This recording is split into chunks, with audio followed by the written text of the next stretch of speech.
Hello, everyone. Welcome in. Hi, Zag. We are going to be playing some Shadowrun. I got a late start just because I'm tired after work. I was actually home early enough that, could have started on time. This month has been taking it out of me. Hi, I hope you are doing well tonight. Hey, Ito. I'm doing okay. A little worn out. I have a headache right now.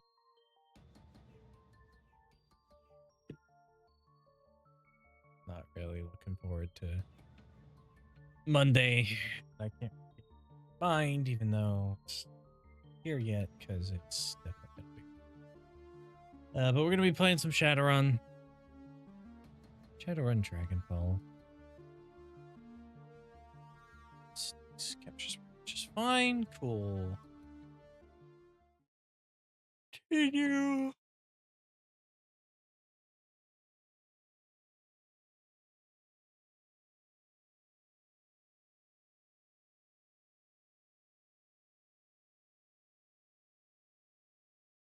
The U-Bahn ride home feels especially comforting today. The Berlin chapter of Humanist Poly Club has suffered a terrible blow, and you're the one who dealt it. It's not every day that a Shadowrunner gets to do that. When you get those runs, man, they feel good.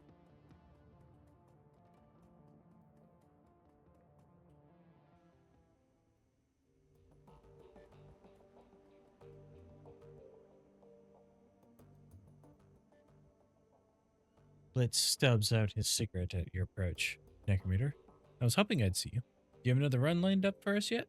I'm strapped for cash.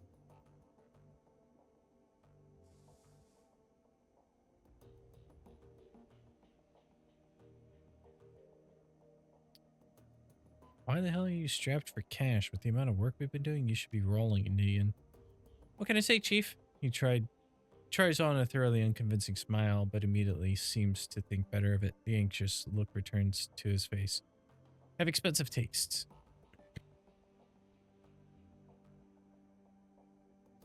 How expensive are we talking here? Even if you had a raging cram habit, I'd think that you have at least some money left. Expensive. Truth be told, I'm in debt. In debt? To who? He hesitates before responding. When he does, his voice carries an edge of annoyance. No offense, but this is getting a little too personal, Chief. My debts are none of your business. If some bookie sends his thugs here looking for you, it's going to become my business. So talk now.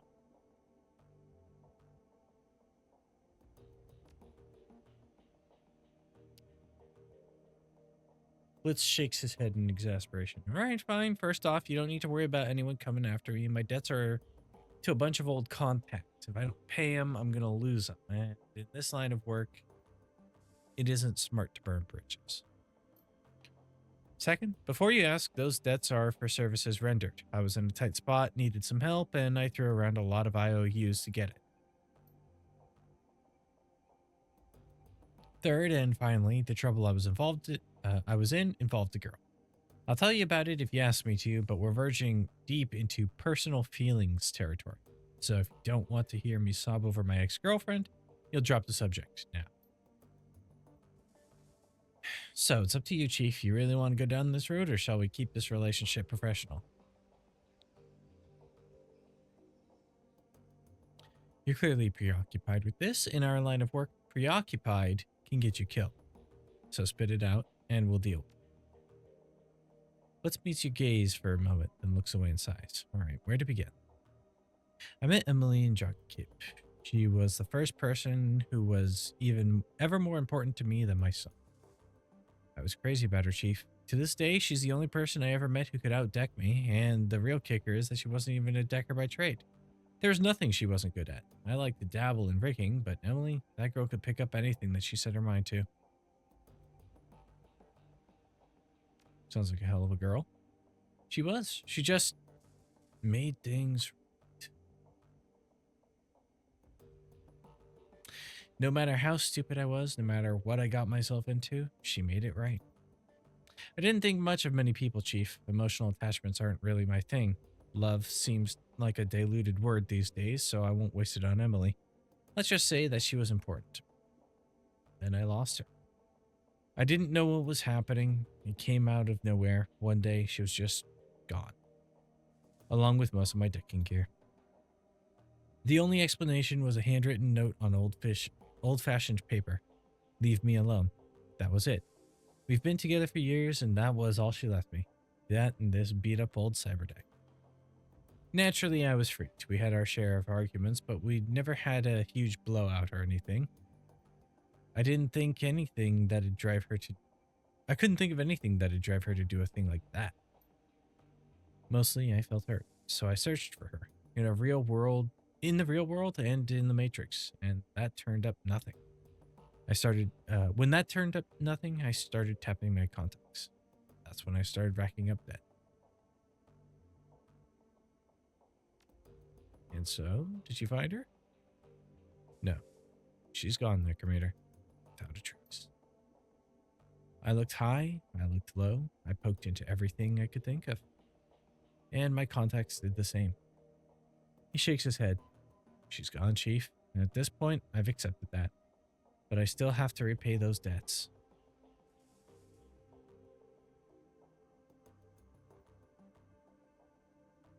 Surprised you've given up so easily. There must be some place you have.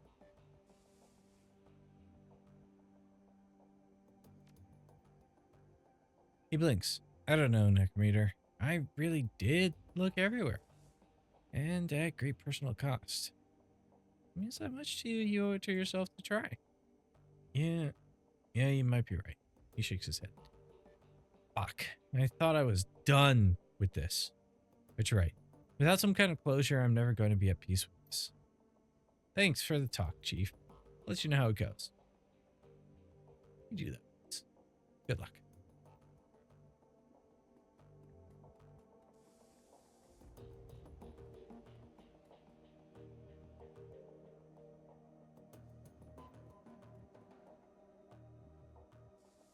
You really came through for me, boss. You ever need anything from me? Anything at all? Then you just call. Come running.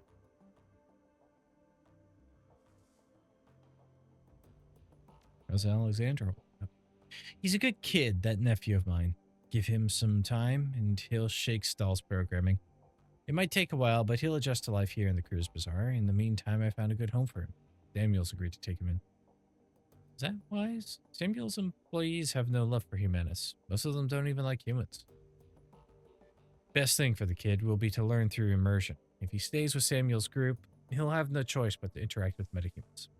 Soon enough, he'll learn that they're no different than anyone else. First few days will be rough, though, no question. But he'll make it through and come out on the other side a better man for it. He seems like a tough kid. I don't doubt you're right. Dietrich clasps you on the shoulder. You're a good man, boss. On to other things. Remember what I was telling you back before we climbed into the van? You're saying the Dragon Slayer was happy and that you'd been given a reward.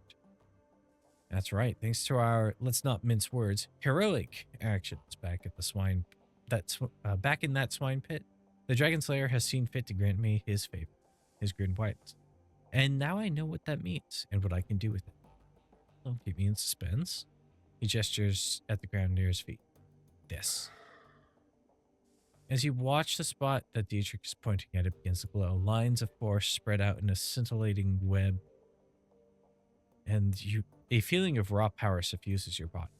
I've just torn open a channel between myself and the Dragon Slayer. That power you feel is his power, pouring through the aether and into that spot. If you're familiar with ley lines, it's the same basic concept. I consecrate a patch of ground, and as long as I stand in that spot, all of my magic gets stronger. He crosses his arms over his chest. Not bad, huh?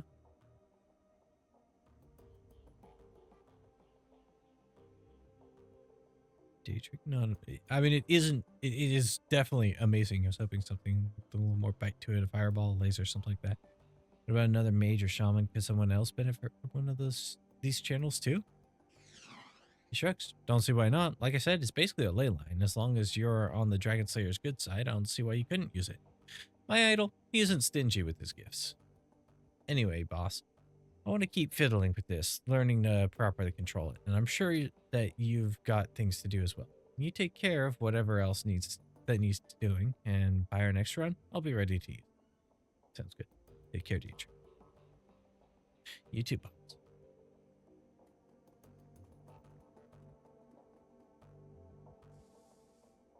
As you approach, Iger turns to face you. Her rifle has been field stripped and is lying in pieces on a sheet of butcher paper. Arranged in a neat row along the edge of the paper are bottles of copper solvent, bore cleaner, and lighter fluid. Our fearless leader returns. What do you need? Good now, Iger?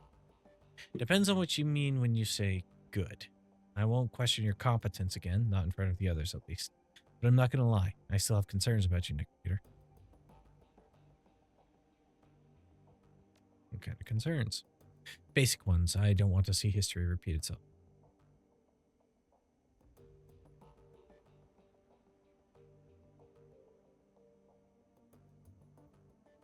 Make up your mind, Iger. You said you don't blame me for Monica's death.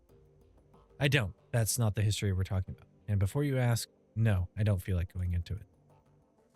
So was there something else you wanted to talk about, or can I get back to cleaning my rifle? Thoughts about that last run?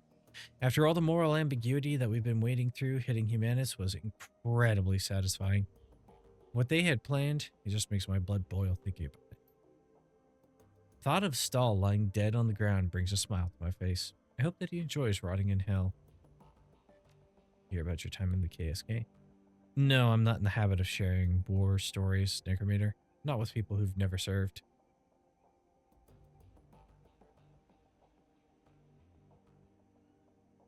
What, you think I wouldn't understand? No, it isn't that. You've been under fire before. You'd get it. But I don't share war stories with civilians. You may be a Shadowrunner, but you were never a soldier. It doesn't have to be a war story. I just want a better idea of who I'm running. She looks you in the eye for a moment, evaluating. Finally, she shrugs. All right, Necrometer, you win. I owe everything to my time at the KSK, from my street name on down. So you tell me what you want to know, and we'll see where it goes. Got your street name? Back when I was in basic training, a fellow recruit made a vulgar joke at my expense. He said that I reminded him of the north face of the Eiger in the Bernese Alps. Huge and beautiful, but dangerous to climb. His tone left a little doubt as to what sort of climbing he had in mind. I think that he was trying to proposition me in his clumsy way, poking me in front of all the other recruits to try to provoke a reaction. She shrugs. Anyway, he got one. I broke 3 of his ribs, and the name stuck. Served him right. Iger regards you with a critical eye. You might actually mean that, but then you may just be trying to get on my good side.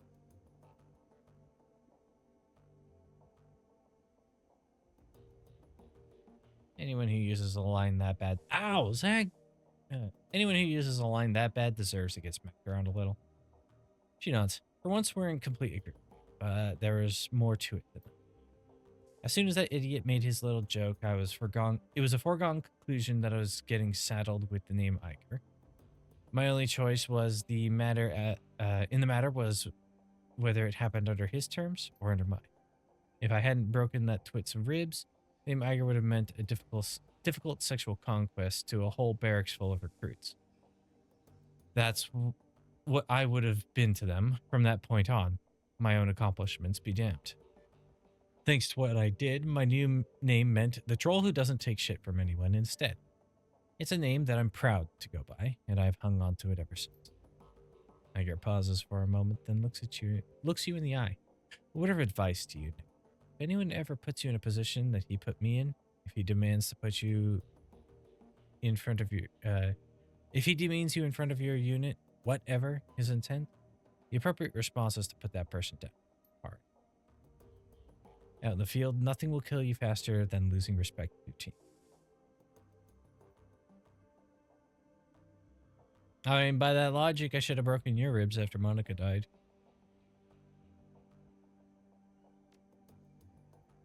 In your place? I would have. She looks you up and down, appraising you. Not that you'd have succeeded if you tried, but in terms of saving face, it would have done wonders. In all seriousness, Necrometer, I'm sorry that I put you in that position. I shouldn't have, and I acknowledge. She straightens. Need anything else, or can I get back to prepping for our next story? Tell me about your team. Fair enough. I guess you've earned it. There were 8 of us, 2 commando squads working together as a single unit. Schmidt and Ling were combat deckers. Wolf was our rigger and combat engineer. Fisher handled demolitions. Braun was a medic, and the rest of us, Metzger, Kruger, and myself, were weapons experts. Our mission was extraterritorial, technically illegal, but important enough to justify the risk. We'd been sent across a border into Poland. The Russian mafia had set up a cottage industry in human trafficking all along the Oder-Neisse line, and it was our job to disrupt it. Sounds more like a police action than military operation. Wouldn't the GSG usually handle that kind of thing? Typically, yes, but in recent years, the Russian mob has become more and more heavily militarized. The brass decided that they posed enough danger to the region to qualify as a terrorist threat, and that brought them under our purview. Anyway, we were a good team, experienced. We went through a lot together, and we chalked up a lot of kills. In our own way, I'd like to think we did some good. Who's in command? Metzger, best leader I've had the pleasure of serving under. Her face clouds. He was a hell of a man. But he went down with the rest of the team. Everyone but me. What happened to the team? She shakes her head. No, that's one story I won't be telling. They died. That's all you need to know. Okay. There's something else you wanted to talk about? Or can I get back to the rifle? No more questions. Thank you, Edgar. She turns back to the disassembled components of her rifle. Sure thing, fearless leader. Good talk. Glory! Story time. For the first time since you met her, Glory's expression seems to brighten. It's subtle, but it's there. You're sure of it. Necrometer, pleasure, as always. Need anything from me? Any thoughts about that last run?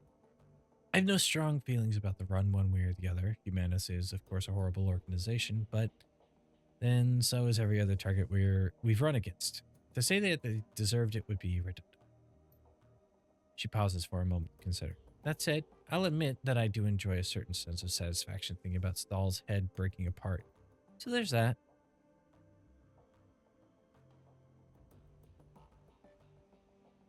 How you doing, Glory? Golden as always, Necrometer. No problems here. If I didn't know any better, I'd think you were warming up to me. She studies your face for a moment before responding. I suppose you might say that. I don't talk to many people, Necrometer. It just doesn't seem to be worth the effort. I don't really feel much anymore. Not since. She caresses the crumb of her forearm with a hand made of articulated steel. This. That's true. Why are you still talking to me? I suppose because you've shown an interest and because you haven't let me push you away. She locks eyes with you. Her expression is blank. I don't want to mislead you. I still don't feel anything. Not warmth or friendship or even trust. But I can appreciate the effort that you're making. It's something new, and it's worthy of exploring.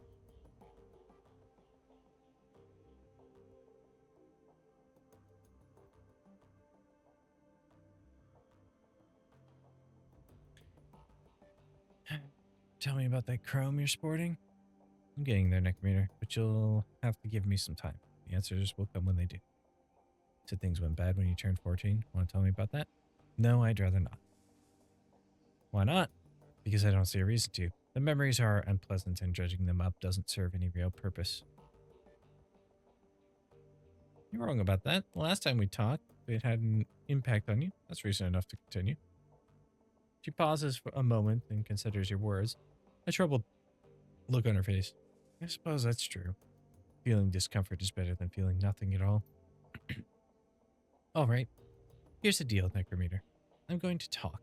You listen. When I'm done, I'm done. No complaints and no arguments. Then we'll see what happens. Deal?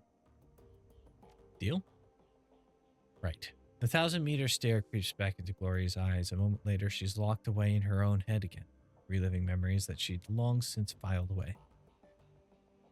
So, a few days after my 14th birthday, I began to express magically.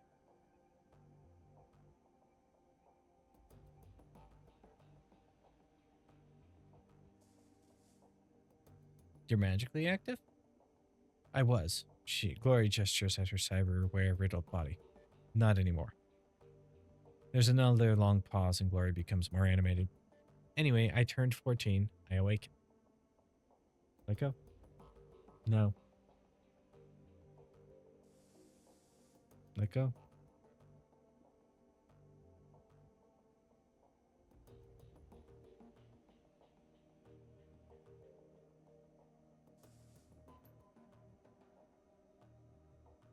I don't even remember how my parents found out about it anymore. I think my dad caught me playing with a tiny city spirit that I coaxed out of a pile of garbage, something like that. With everything that happened afterward, those days are kind of a blur. What I do remember is my father's response was, father's response to the revelation that his little girl was a witch, a hex.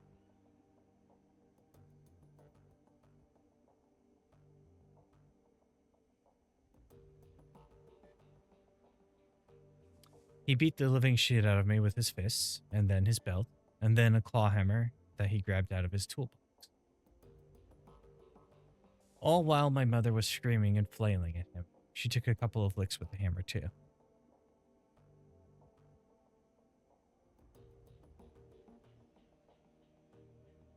It's a miracle that you survived. I'm just lucky, I guess. So finally, after what felt like an hour, Dad stopped tuning me up with the hammer. I had broken ribs, a busted arm, I couldn't see out of my left eye, and my entire right side was covered with one giant bruise. I was bleeding all over the place, making a real mess of the carpet. The old bastard spat on me, his bleeding, crying daughter. He spat on me and told me that I was Des Teufel's Führer, the devil's whore. Then he kicked me out of the house. As I was crawling away, my father told me that if he or any of his crusader brothers ever saw me again, they'd treat me as the Berlin chapter treats the enemies of God. If you're not familiar with how the Crusaders here in Berlin deal with heretics, it's decidedly less pretty than what my dad and his buddies did to their victims. I got the hint, and the next morning, I hitched a ride out of Stuttgart.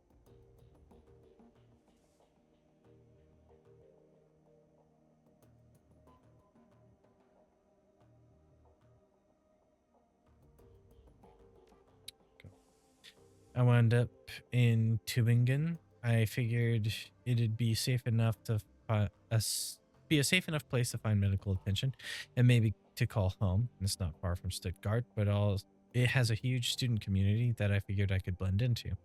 And the university there has a decent magic department. My ride dropped me off at the university hospital and they patched me up pretty good. Had some questions for me about how I got so beaten up, but I lied and told them I'd been mugged, which played nicely into my complete lack of cash, credit, and identification. Lori pauses for a moment, looks down at the floor, and then fixes her eyes on you. She is visibly tense. We're going to fast forward through the next few years. I was a kid on the streets. I got by as best I could, doing whatever I had to do. The rest we can leave up to your imagination. Good? Good. Good. Gloria's clenched jaw relaxes somewhat, and then the tension drains out of her shoulders. Thanks. So anyway, I lived on the streets for a few years, got used to being hungry all the time, got used to getting rained on, got by. I was painfully aware that I had magical talents, but without any kind of training or guidance, I didn't really know how to use or develop them. Truth be told, they scared me, so I more or less ignored them. What the heck? Can I help you, buddy? Yeah. So it just sort of went like that until a few days after my 17th birthday. Then I met Marta, and everything changed. Marta was a sweet girl. At first, I took her for a street kid like me. Her clothes were a little ratty, and she seemed comfortable being near me. But she also looked well-fed and happy. Those two things were two things I hadn't been in years. We started hanging out, and before I knew what was happening, I was in love. There was genuine attraction between Marta and me, I think. but I also think that a lot of my affection for her came from the fact that she was the first person in years to give a damn about me. She cared, and I loved her for that. Glory pauses. She looks flustered. Her composure cracked. Keep going, Glory. She stares at you for a beat, then nods. A few ragged breaths later, she continues. Marta told me about a place where she'd been hanging out. She invited me to join her there. It is called Fürstell, the fireplace, and it was sort of a commune for dispossessed people. It turns out that a lot of street kids I'd known over the years had moved there. The way that they'd disappeared, I'd assumed that they'd been kidnapped or killed, or had gone back to their parents, but there they were. I remembered being kind of angry about it, like, how did everybody get the memo about this book? Marta calmed me down. She was good at helping me work through my feelings, and I wound up following her to Fürstell. To a street kid, it was basically paradise. The owner, a guy named Harrow, had set up this little farm just outside Tübingen in the Skånbuk forest. Skånbuk forest? The Skånbuk is officially a nature park, but not many people go there nowadays. There's too much fear of paranormal animals, I guess. Anyway, park or not, it was plenty big enough for us to hide in. It was also safe and pretty, and the farm was well stocked with food. More importantly, the Fürstell gave us a sense of community and stability that we'd never had on the street. And we loved Harrow for that. He became like a surrogate father to us. Glory paused again, and you recognized the distinctive blush in her cheeks. She seems to have come out of her reverie once again. That's enough for now. I need to process all of this, and I don't want to continue forward until I've had a chance to. I know that this all happened years ago, but I guess it's still pretty raw. So I'm going to ask you to give me some space for a while. She turns away, and frost begins to creep back into her voice. We can pick it back up later.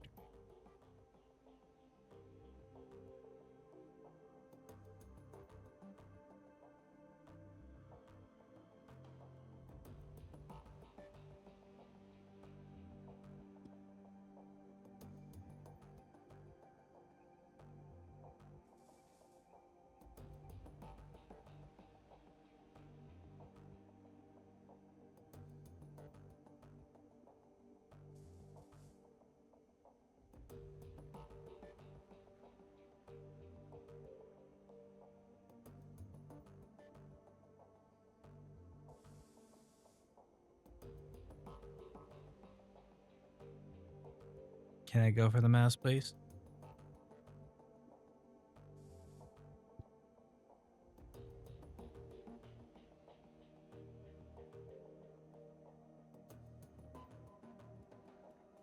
Thank you, Zach.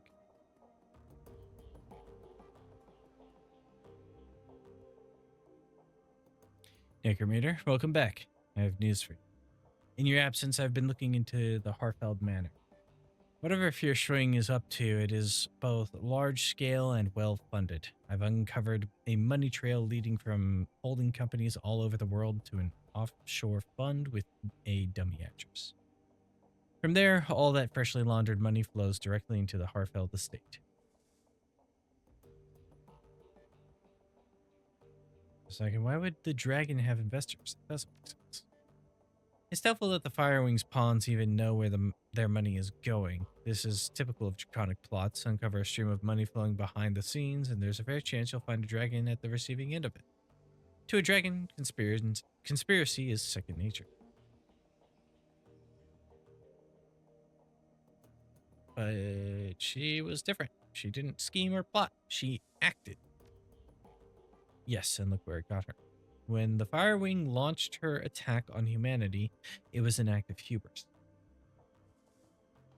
She lashed out because she didn't consider our species to be a threat. It would be equally hubristic for us to assume that she will make the same mistake twice.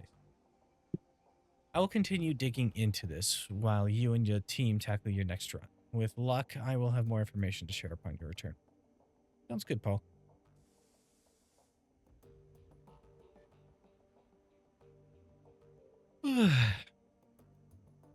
One last thing, Necrometer. Leet was able to restore the readable surface of one of Green Winters' DVDs. If you'd like to take a look, you'll find it sitting beside the DVD. Just one of them? She's still working on the others. Many of them are extensively damaged, and getting anything off of them is proving to be quite a chore. She has told me that she'll be in touch if and when she makes any headway. Thanks, Paul.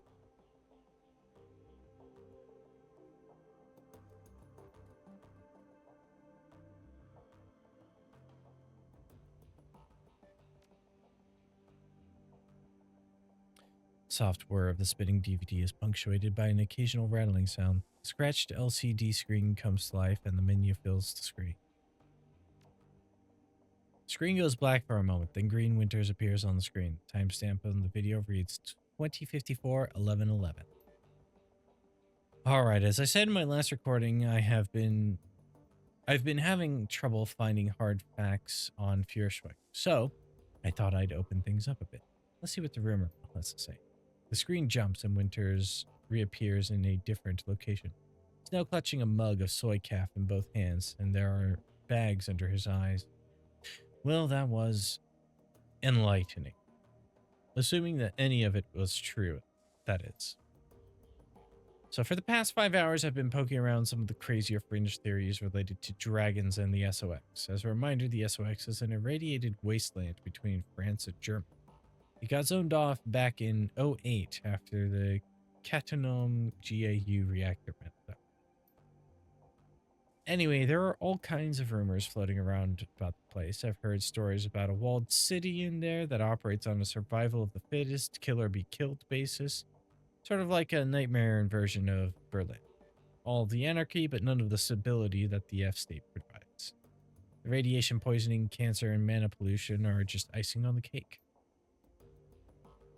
So, when Adrian helped the Luftwaffe shirt Feuerschwing down, she crashed into the SOX. That much is well known. What isn't well known are all of the modern day myths that have arisen about her since, and tonight I've heard an earful.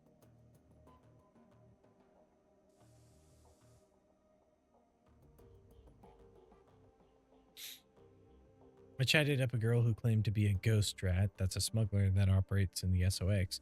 She told me about a dragon cult called the Disciples of the Cleaning Fire. Apparently, these cultists worship some sort of radioactive ghost dragon. Could be Feuerschwing, or it could be nothing. But it's worth digging into, I'll say. Another thing my little ghost rat told me, the popular rumor in the SOX is that Feuerschwing's astral form was, I guess you'd say, mutated by all that background radiation. Some of the glow punks out there say she's shed her body like an old coat. Others say that she's trapped, doomed to languish as an intangible radioactive ghost. I don't know how much credence I give to any of this. After all, I don't have any proof that my ghost rat is even a ghost rat. She might be, but then she could also just be a run-of-the-mill glow punk. Maybe she's just yanking my chain and she's never been into the SOX at all. Who knows? Well, it's food for thought anyway. I don't know whether the thought of some radioactive ghost dragon thing is any scarier than a genuine dragon, but it's interesting all the same. Now the big question is, will any of this get me any closer to nature? I'm going to go out on a limb and say no, but you never can tell.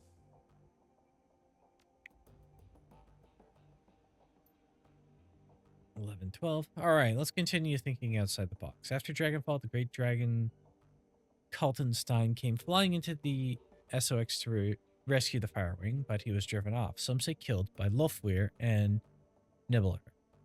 So, what if there's another dragon involved in this? Winters grabs a thick, leather-bound tome from a shelf behind him, licks a finger, and begins to leaf through it. Alright, so let's run down a list of major dragons that could be helping her. First, there's the Golden Worm, Lofweir, the CEO, Satyr Krupp, and quite possibly the single most dangerous being on Earth.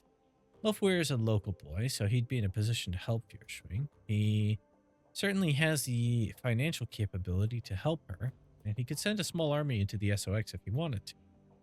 So he's definitely got the means, but I can't see how he'd have the motive. He actively prevented the Firewing's rescue back in 2012, after all. Same thing is true for Nebelher, so let's scratch both of them off the list. He flips a page front. We've got Aiden, the Great Sirush. He's operating out of Turkey. By all accounts, he's not a fan of Lofweir. They're actively competing for territory in the Middle East, so I suppose that could be considered motive. Reviving the Fire Wing might cause a problem for the Golden Worm. But would he risk a war with Seder Krupp by straying onto Lufwir's territory? Again, I don't think it's likely. He turns another page. There's Celadir out in Wales. He's pretty heavily invested in the Transys Neuronet, and he's got the money. Or so he's got the money, but he's too busy dealing with the BTL killer scandal that Transys is going through out in London to get his claws dirty in the SOX. Flip. Dunkelson out in the UCAS. He pauses, shakes his head, then slams the toe. No, this is a waste of time. The more I think about it, the more convinced I am Firewing is acting alone. Dragons don't cooperate unless they absolutely have to. After all, why bother making nice with your equals when you got an entire planet full of pawns at your disposal? They don't need to work together. We have us to exploit. Returns. Clearly corrupted, the screen fills with meaningless stream of text.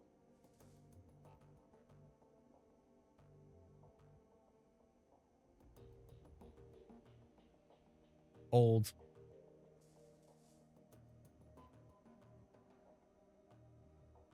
.exe.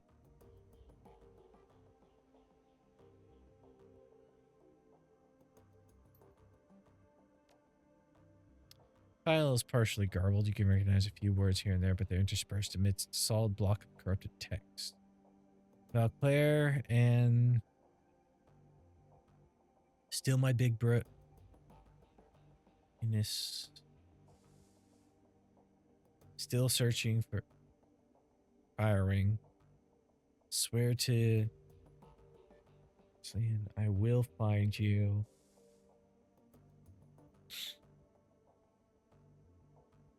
It's the last.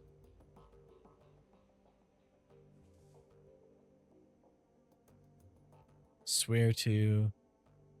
New research. Don't know. Files corrupted. The screen fills with meaningless assortment of ASCII characters.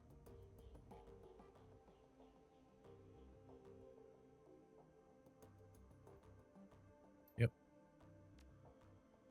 String goes black and the same digital chime that you heard in the Dragonfall DVD plays again. A crackle of static fills the air, followed by the same now familiar electronic whine. A few moments later, the display goes live. Adrian Valclair. Valclair looks haggard. His eyes are heavily bagged and bloodshot. His hair is mussed. He holds a cigarette in an unsteady hand. Harvey, it's me. I can't sleep. I don't know where you are, out having fun, no doubt. Maybe flirting with one of those unattainable beauties that you're always chasing. He tries on to smile, but it quickly disappears.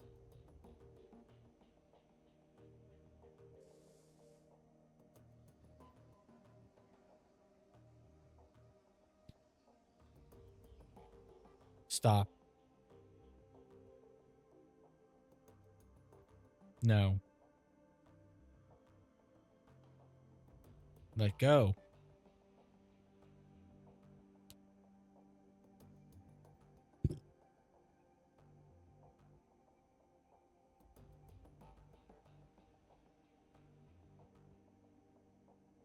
Hi. Why are you being a butt? You are. You decided to attack my arm for no reason. Dig your claws into my sleeve. Start biting.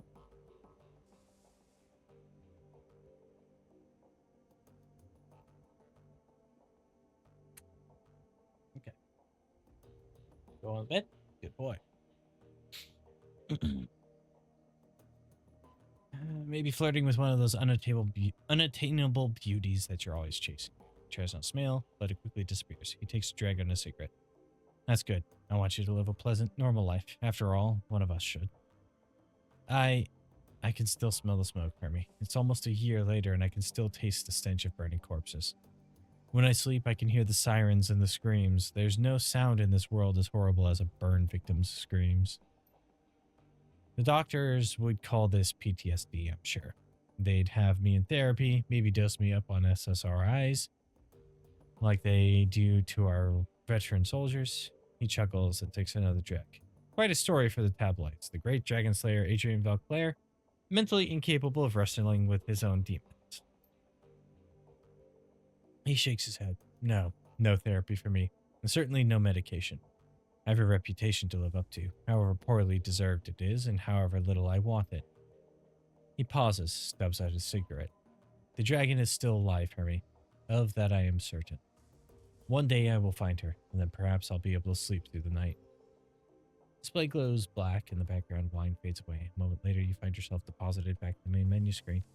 Eject the deep.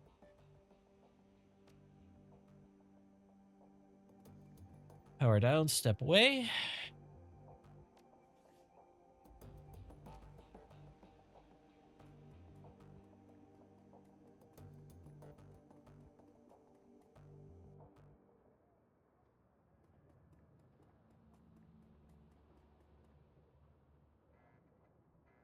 Welcome back. What can I do for you? Some tech, and I'm on a tight schedule.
So each of those is 1,500. So I can't get all of them.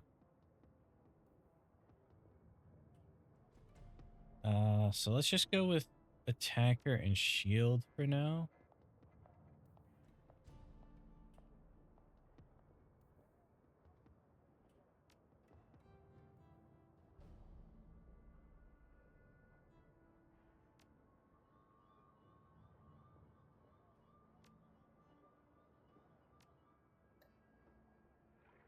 Four, two, two.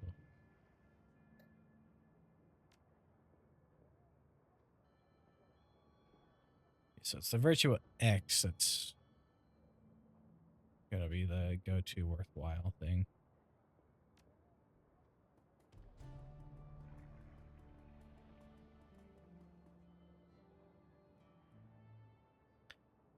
Hello, mein friend. What can I do for you?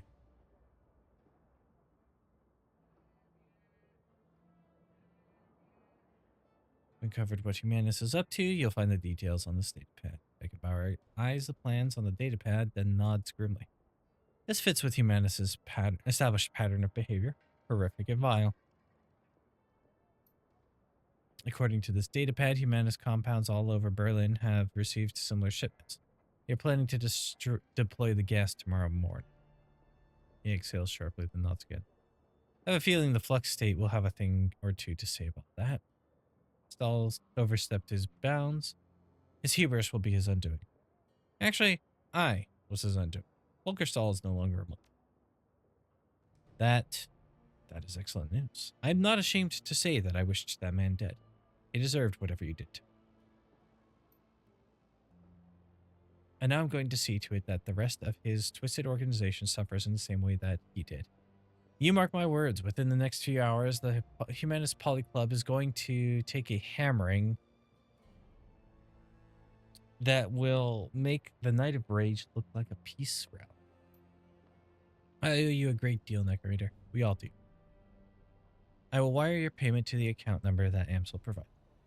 Pleasure doing business.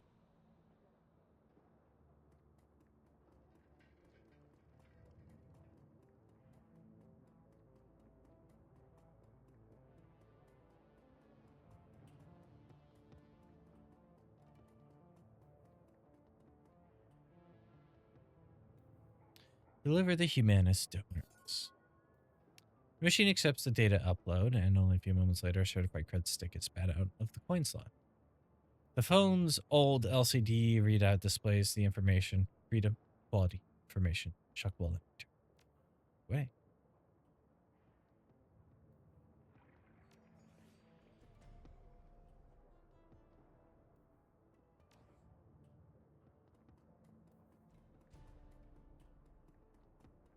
Earned off of that.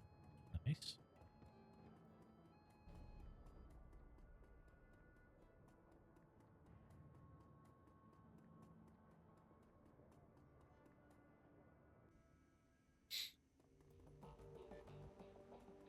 Nice, Agrius. You sorry about what you did? Yeah. You have one new unread message. Hijacked shipments.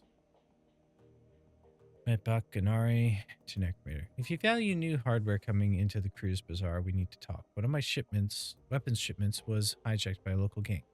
I can promise 500 new yen, and if you can recover the shipment, I'll have some new gear on the ship. Come see me for detail.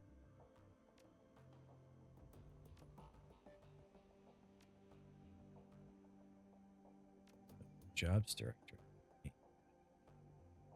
Claim for the Humanist data. Ooh, that was good. Here's your payment as promised. A moment later, a second message pops into your inbox. Your payment details. Payment from the client. 22,500. Deductions for crew salary, 6,000. Ammunition and resupply costs, 1,500. Automatic deduction for Alice funds, 11,250. Remainder sent to Necrometer's account, 3,750.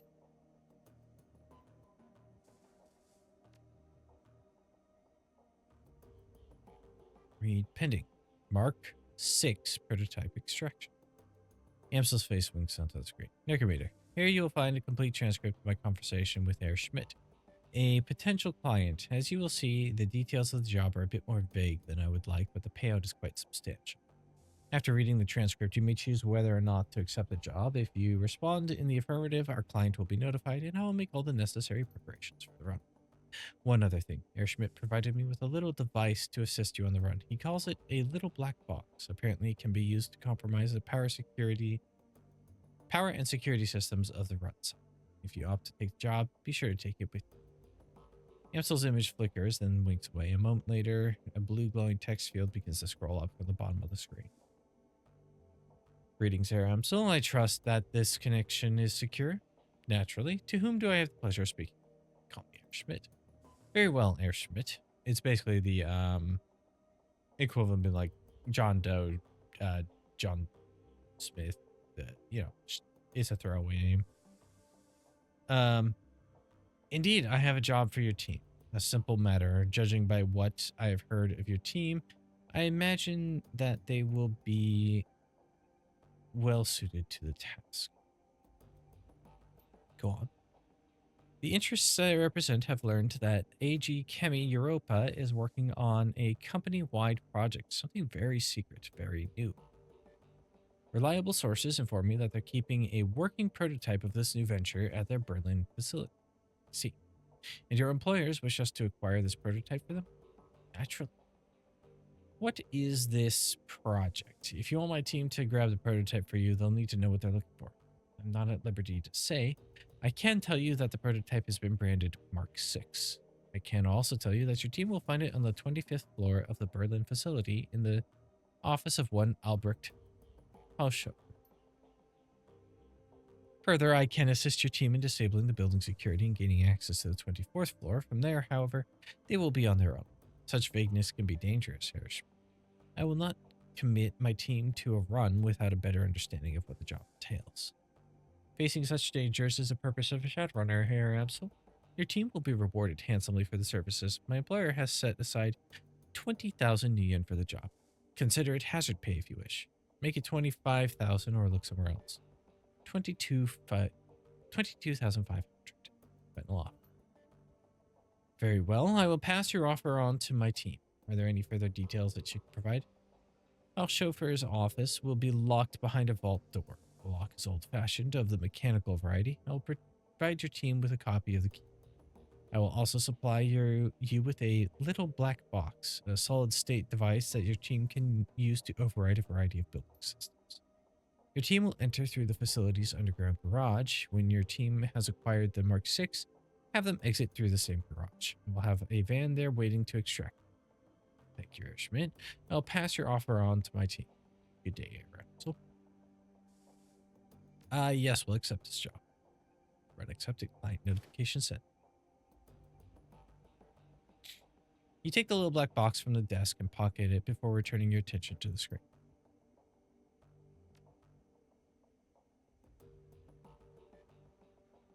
Shadowlands BBS.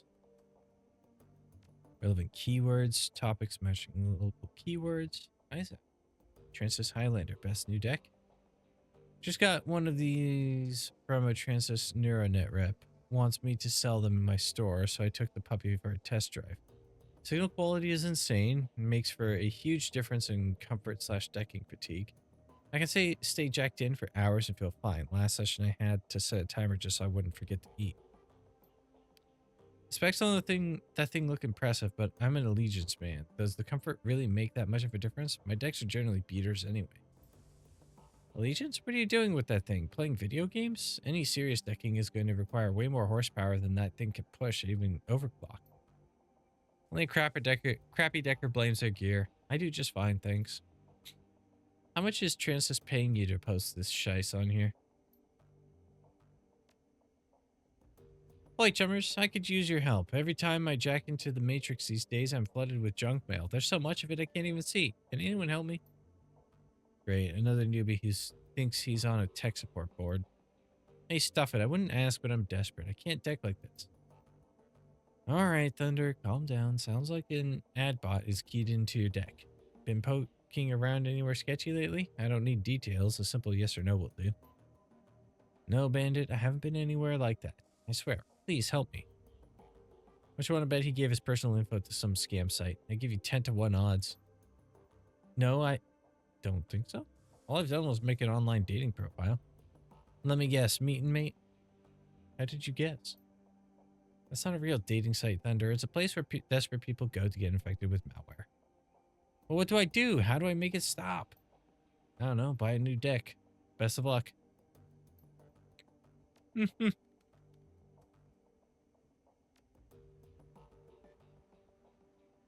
Attach data to escrow account. Data will be automatically sold to the highest bidder. Both parties will remain anonymous throughout transaction. Post to Humana's safe house list. Posting successful. Posting will remain active for 2 days.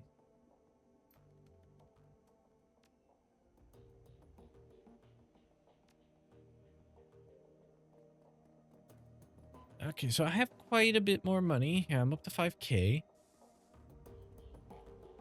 So we could probably go get the programs at least that I want. How's that?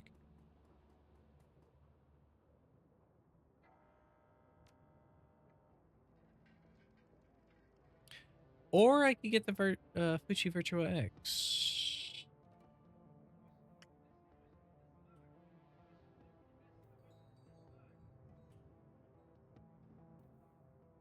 Yes.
Oops.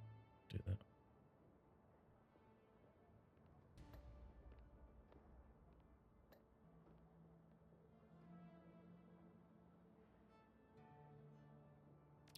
Get rid of blaster. Grade. Erosion. Firewall. Killer.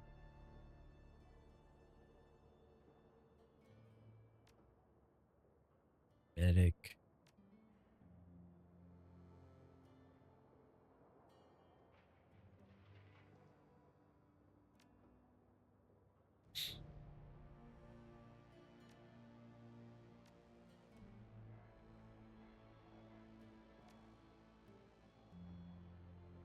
Shielded sniffer.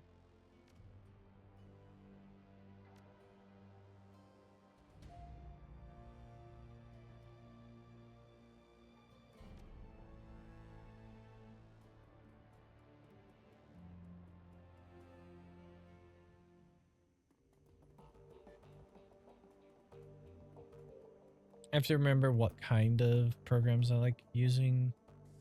It's been a while, so we're gonna experiment a little bit. Erosion's fun. It's a dot.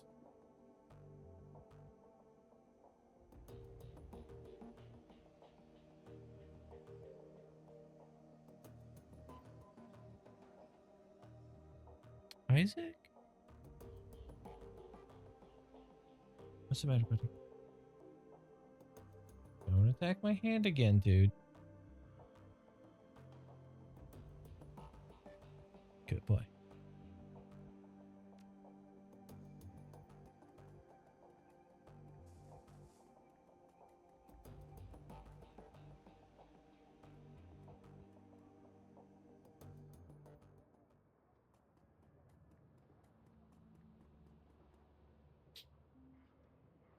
Have everything we want there.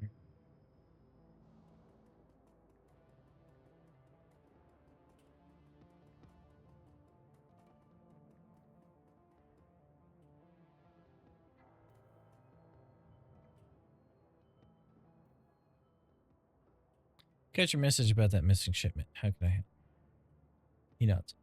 A gang from nearby Keys has been hijacking shipments bound for the cruise bazaar, taking money out of our pockets.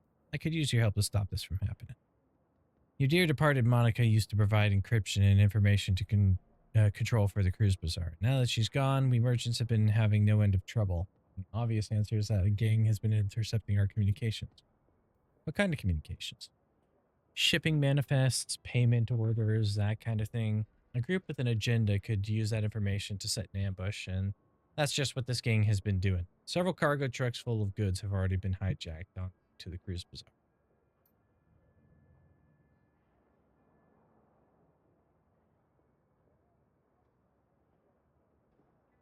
I had a tracking device placed on the last shipment that I sent out, containers full of weapons and medical supplies. Sure enough, it got taken, and I've tracked it to Gesundbrunnen. If you've ever been there, it's a keys built out of an old U-Bahn station and some old bunkers. Rumor has it, a new gang called the Robengeister is holed up there. I suspect that the two things are related. I need you to go to Gesundbrunnen and find the Robengeister and get our goods back. I can offer you 500 new yen for the task. Can kill this bot.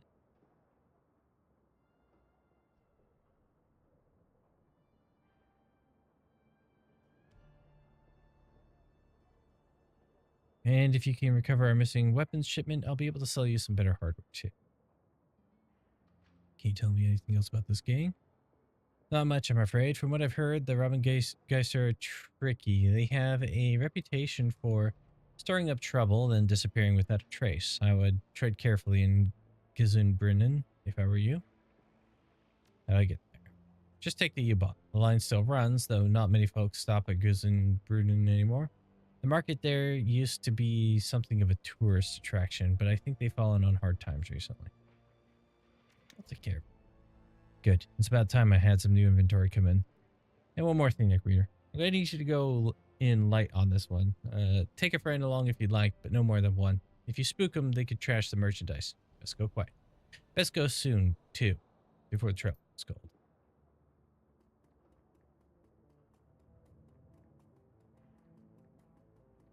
That's probably what we'll do, but I do need to take a quick BRB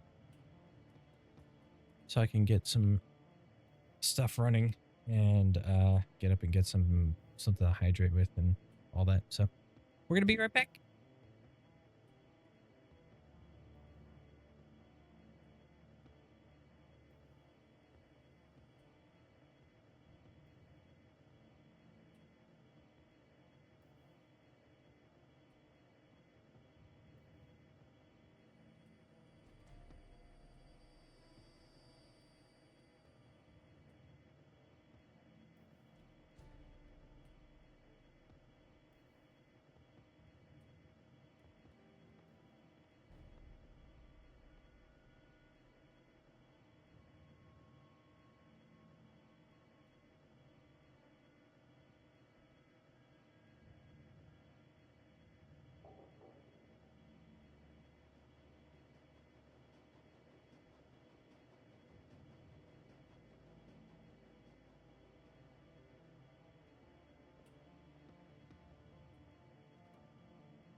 I almost forgot to bring up the game screen.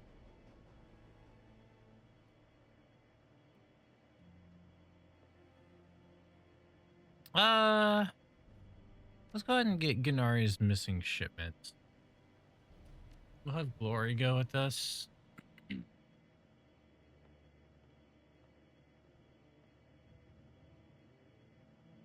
Yeah, it should be good.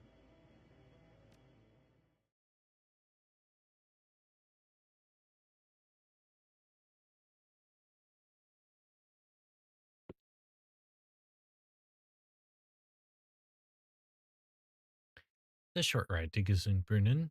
You exit the subway car, stepping in onto the old grungy platform. The place is deserted. The signs of life are everywhere. A gaping hole in the ceiling filters cool, hazy light from in from above. To your right, a small plot of crops struggles to endure in the cold and limited light of the station. Trash and junk litters the platform. It's clear this place hasn't had anything resembling a janitorial staff for quite some time. Somewhere in this old, rundown U-Bahn station lies the entrance to Gisenbrunnen Keys, and hopefully some leads on whereabouts of Robin Geister and Gunnari's missing shipment.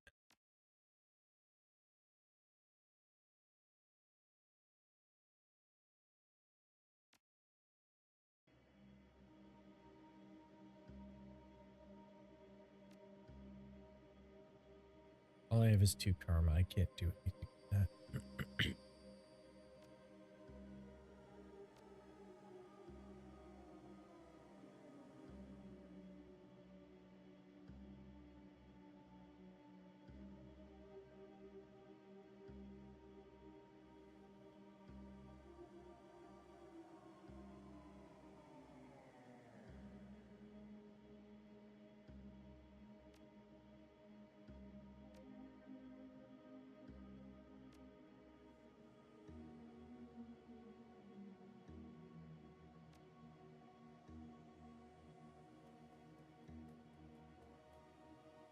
Old fluorescent grow lights are barely keeping the plants alive. Almost no. Okay. I did.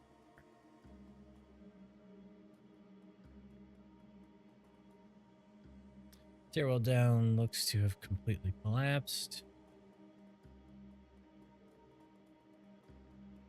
Yeah, Zach?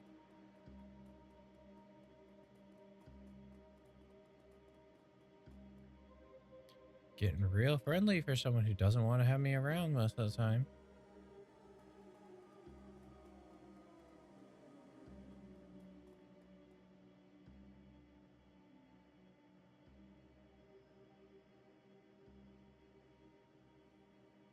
That's far enough, friend. An older man raises his hand, squinting at you as you approach. To his left, a young orc shifts his weight, resting one hand casually on a pistol at his hip.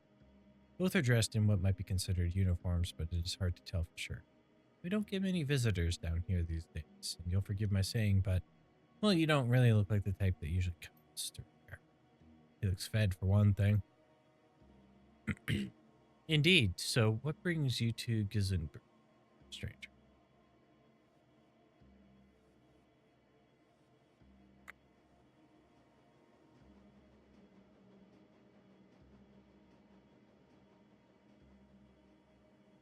I was passing through here. Thought I'd check out the market game.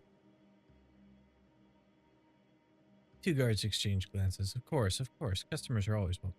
The older man stepped aside. Watch your step on the ladder there. Some of the steps get slippery.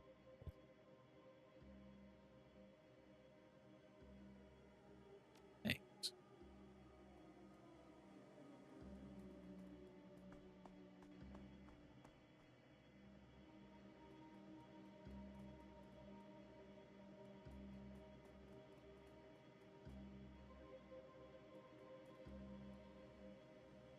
The man before you is of average build and in nondescript dress. He's leaning against the old wooden cabinet, reading a book as you approach. He looks up and casts a warm smile in your direction. Guten Tag. Name's Corin, friend. Can't say I've seen you around these parts before. Just passing through, or... What can you tell me about this place? Gisenbrunnen? Well, it's my home for one. We've got a small bar set up over there, but of course you'll want to know about the market. His eyes lit. It used to be something to behold, my friend. One of the grandest markets in the city. You could find nearly anything in these stalls for the right price. It's a real shame, but little by little things slowed down. Folks stopped taking the subway line so much. But I guess that's the way of the flock. We go.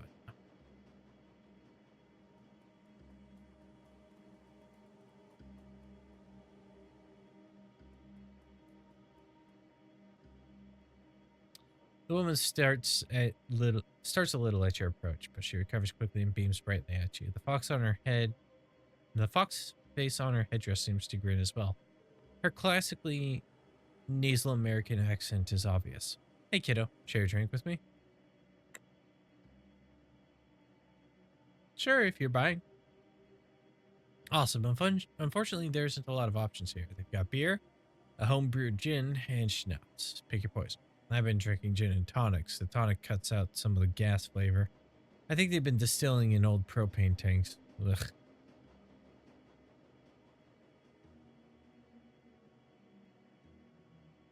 I'll have a beer then. Thanks. Sure thing, guy. He pours you a tall glass of beer from a tap, the handle of which has long since broken off its advertising sign. It's warm, but has a good head. A little on the watery side, but definitely refreshing. My name's Goldfish. What's yours? Call me Necrometer. Nice to meet you, Necrometer. Now that I've said my bit, what are you doing in a place like this? I'm here for the market, like you. Goldfish laughs. At least there's alcohol. Synthahol, ma'am. Whatever it is, I'll drink more to it. She downs her glass and slams it on the bar with a loud exhalation. So, what were you hoping to find down here today, Robin Hood? Oh, Robin Hood? She laughs heartily. Some stolen goods. Oh man, that bites. I can see why you might come here, though. Seems like a place where Robin Hood might bring stuff to the poor. She laughs a little and takes a swig. Not to say you're rich, but if that's who's got your stuff, this is a far away from as far away from medieval England as you're gonna get. Though, if you're looking for ghosts, this seems like a fine place for it. Seems like everyone and everything down here is a ghost. Ghosts of past, ghosts of trains, ghostly thin folks pale for lack of sunlight. I need sunlight too. I like to joke I photosynthesize, but it just gives me so much energy. Energy these people don't have anymore. Her expression grows stern for a moment as she stares into her empty gin and tonic. Maybe I've been down here long enough. Maybe I'm a ghost too. Alright, that's it, Fraulein. You're officially cut off. Your total is 36 Nguyen. Can I at least buy something for my friend here? He's been talking with me a bit and hasn't had any. No, you're cut off.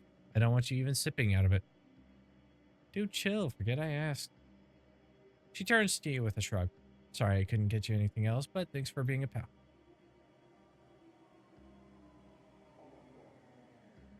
Hey again, friend. I'd buy you a drink, but you heard the man. I've been cut off. Yes.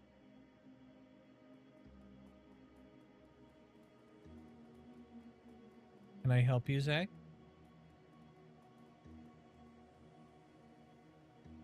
Handmade, rusty sheet metal, nothing your hobby catches.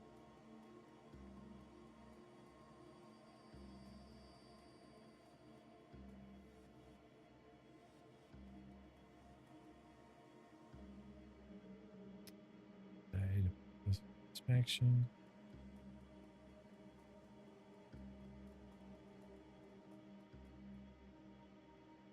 Well, the shop probably an attempt to keep security tight.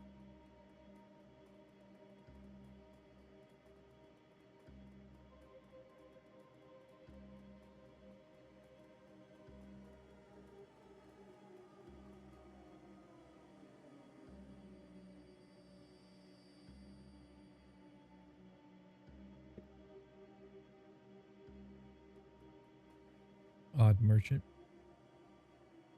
Well there, newcomer. I have many exciting and rare weapons for you to peruse. Instruments of death of the sort you'll not find anywhere else in Berlin. Care to take a look around? Despite the shopkeeper's claims, her inventory looks decidedly poor. Most of the weapons appear rusty and in ill repair. But her particularly cobbled together pistol stands out for the bunch. Sure, let's see what you have. Slapdash pistol. Seska Black Scorpion. Defiant Super Shock. Why is that nearly 2,000?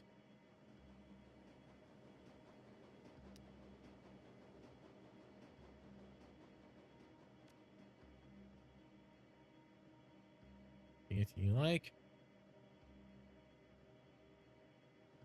What's up with the shoddy looking pistol? Exquisite, is it not?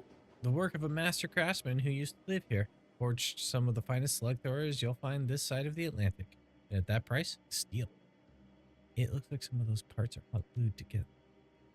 As I said, work of a master craftsman. A weapon made by any other would simply break after being fired. It doesn't seem like there's much here that would interest me. Well, it's been lean pickings lately around these parts, and on top of that, there's the militia. They need most of the best pieces to help keep us safe. Still have got some reliable weapons for home defense. Oh, go.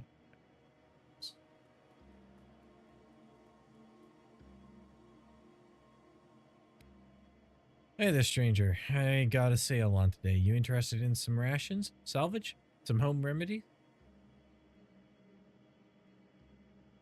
What you got for sale?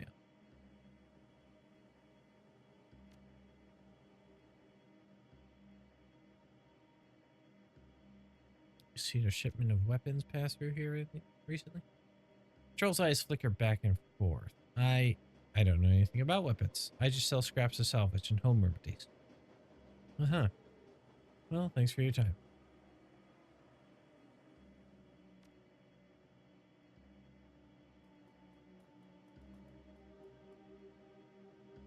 Right, hastily, that is partially torn. Crew's Bazaar still clearly visible.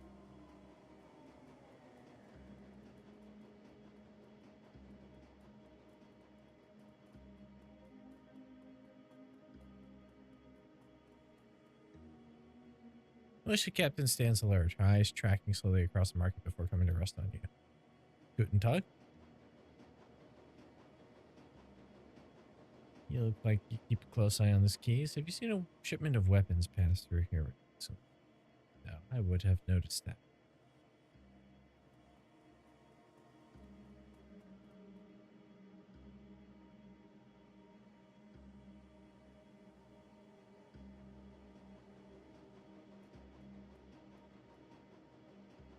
You notice a set of scuff marks in the ground as if something heavy was dragged across here. The marks vanished into the wall.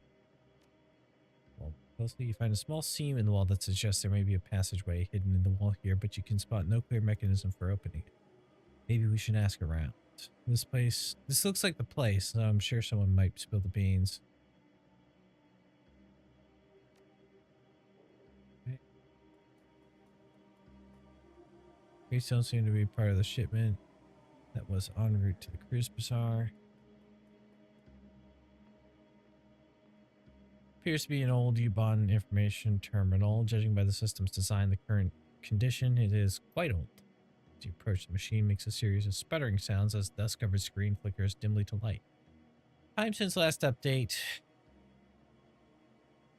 Let's see, that's seconds, minutes, days, years? Hundreds of a second. Hundreds, seconds, minutes, days, years. Sorry. I am forgetting hours. How am I forgetting hours? Days, year? Probably not that. That's probably hundreds, seconds, minutes, hours, days. Primary database not found. We're starting in offline. We're starting. Actually, it might be 50. Okay. The screen goes dark as the machine begins to emit a bizarre variety of clicking and chirping sounds. Then after an interminable amount of time, the screen finally shutters back to life.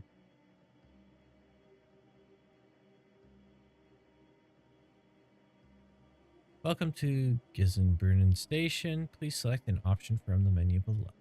3. Station history. 4. Route information. 6. Custom quarry. Everything else is data corrupted. You select station history. 1930 is the final stop along the U-Bahn's U8 line. Signed as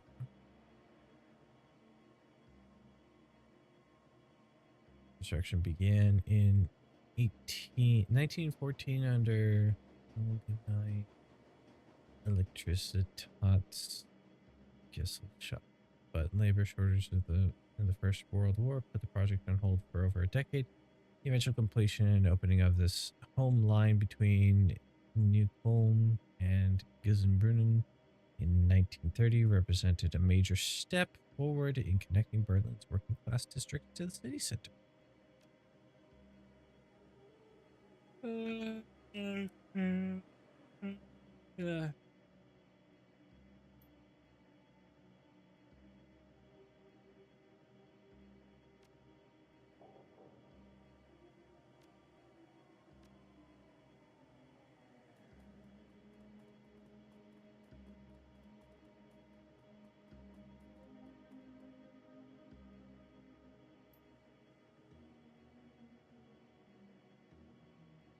Say, what's up with those scuff marks on the ground over by the information kiosk?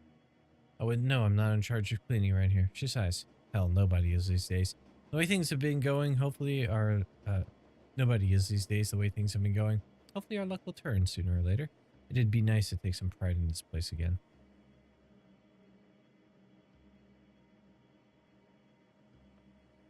Well, good luck with that. I'll be going now.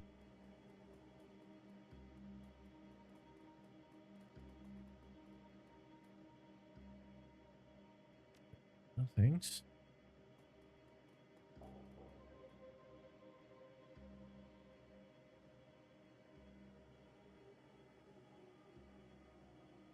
Crate behind your shop looks like it was marked for delivery for the cruise to the cruise bazaar. You wouldn't happen to know about that, would you? No? I don't know anything about crates.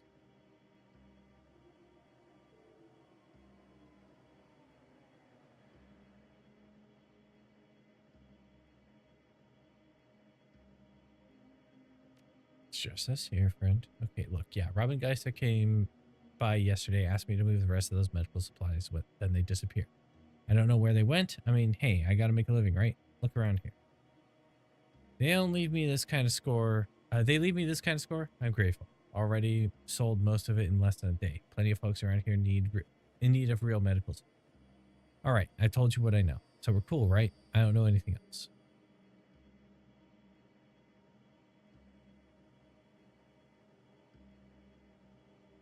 Relax, I believe you. Times are tough. I'm sure these people needed that stuff. You're not gonna hurt me? Thank you, stranger. Not everyone's so understanding around here.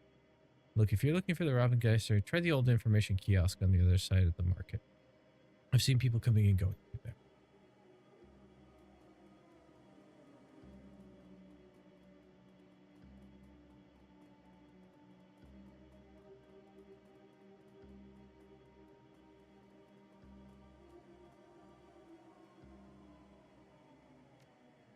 Good things.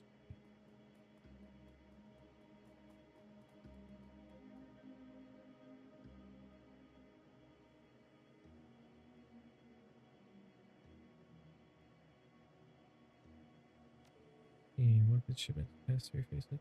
His face falls. I wish that I had, friend. It's too bad. This place used to be soaring with commerce, but now hardly anything passes through here, I'm afraid. Folks around here are lucky enough to have a full meal at the end of the day. Tough times, I suppose. DDR. You need anything else, my friend? I'll be going now.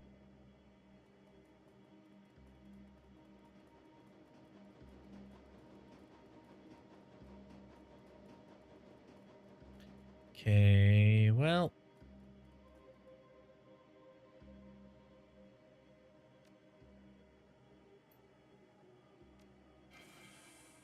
Takes some doing, but your teammate manages to force the false wall.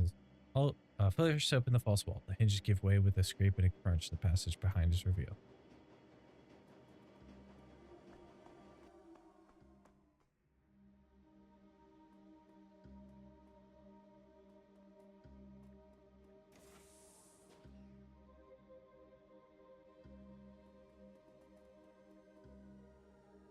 The same man you met in the market.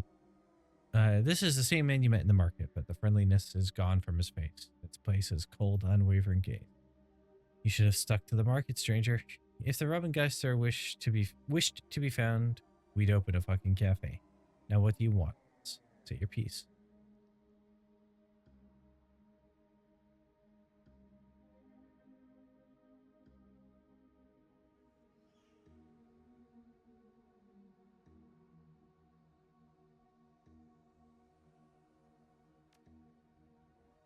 You stole from us, buddy. He stares you down for a long moment, then breaks into a chuckle. Guess we were a little careless on that one. Figured with Monica Schaefer gone, the cruise bazaar would be an easy score. So that's why you're here? We stole your supplies, now you want them back? It's about right, yeah. Which I completely understand, stranger, believe me. But unfortunately, we need those supplies more than you do. So I will have to graciously decline your offer to relieve us of your property.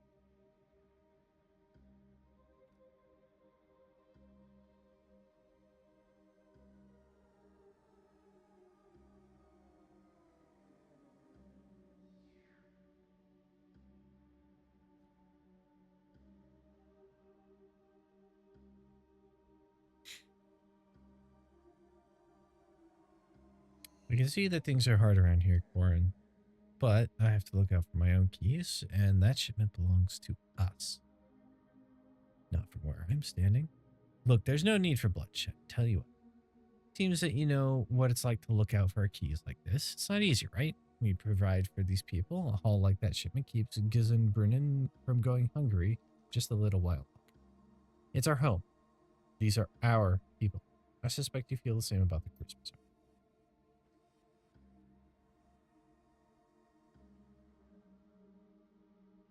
So I'm prepared to let you leave. Just like that, knowing our little secret here and everything. In return, all you need to do is walk away. Just walk away and forget this ever happened. Corin's, what do you think, stranger?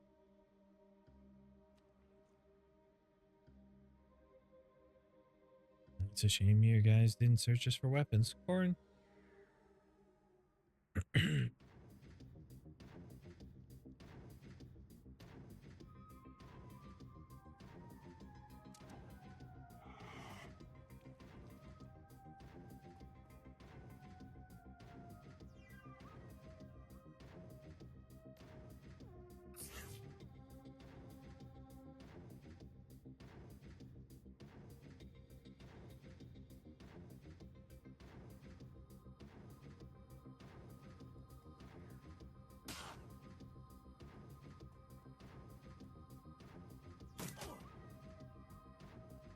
Dick.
Mine now.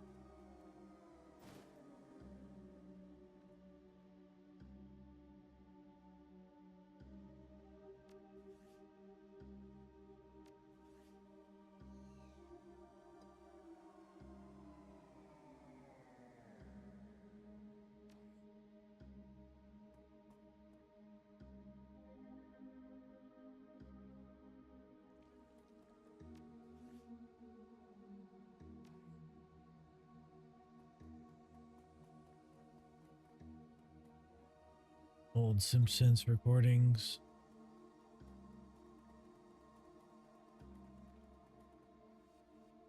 They're all empty.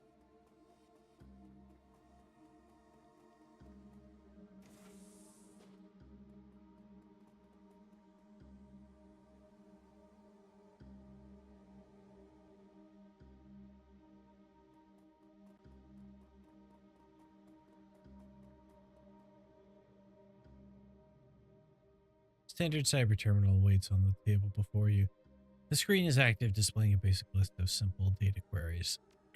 Check inventory logs. It appears that Robin Geister kept a detailed inventory of their stolen goods. A quick scan of the data indicates that while the medical supplies bound for Cruise Bazaar are long gone, Gunnari's missing weapons shipment is currently in storage locker at Frankfurter Tor. The locker number is marked 49. You copy the information to your PDA and forward it to onto Gunnar. Okay.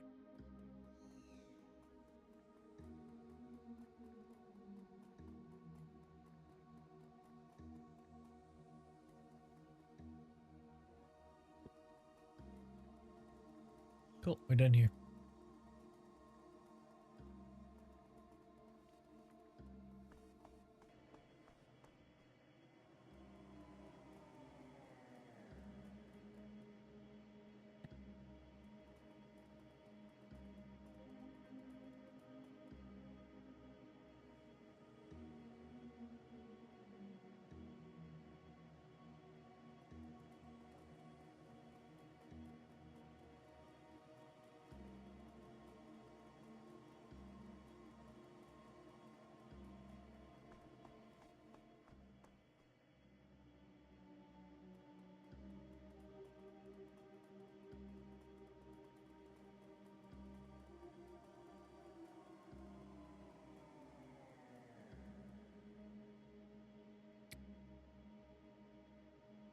You're about to exit this location. Return to the cruise bazaar. Continue? Yes.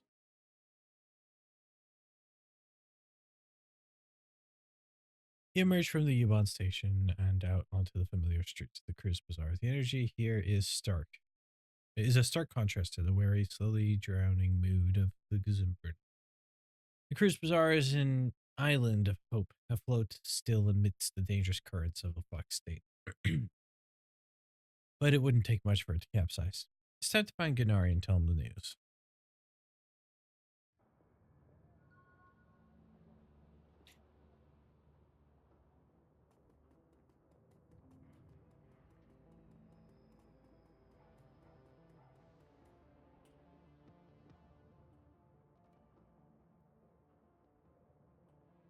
Took care of the business with the Robin Geister. They won't be hijacking air shipments anymore.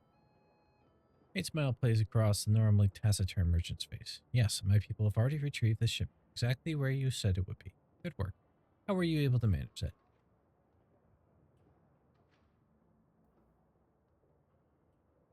He's got a little messy, but I got the job. Cold smile flickers across his face. Good. Sometimes a little mess is necessary. Here's your payment as promised, and should you need any new weapons, thanks to you, I'll have some new merchandise. Let's see what you've got. He's got the Ruger Super Warhawk.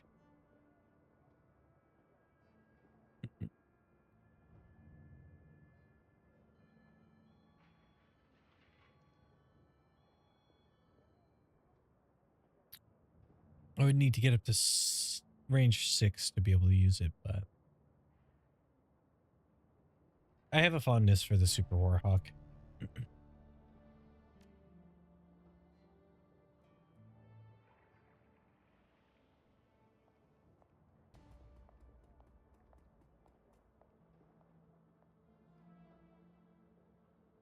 buddy. Sorry to bother you. I could use some help over here. You want to make a little extra scratch? It shouldn't take long. Sure, what's the problem?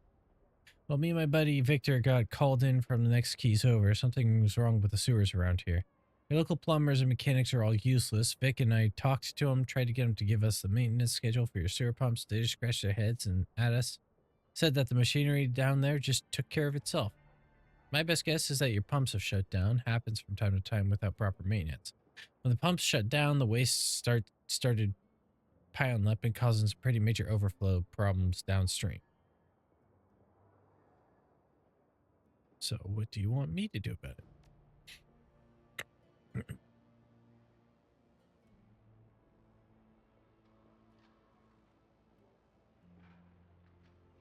Well, Victor went down into the sewers while I was getting stuff out of the truck, and when I came back, well, I was about to climb down there and heard these awful screams. They went on, and then they just stopped.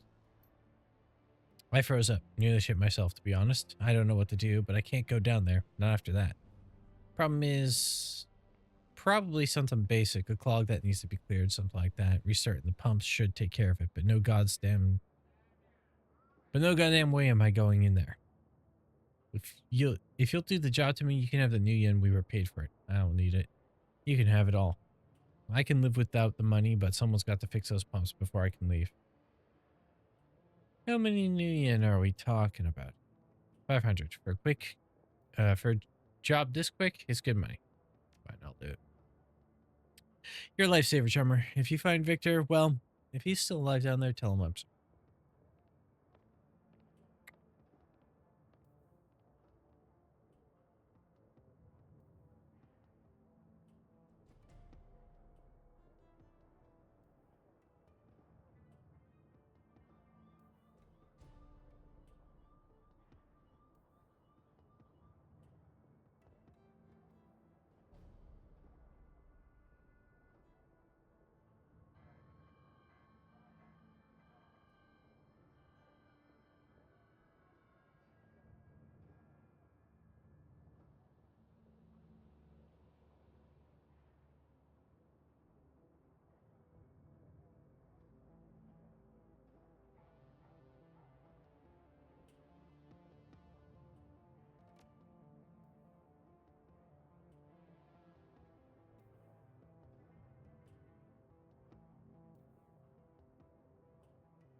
Assemble the team and head in.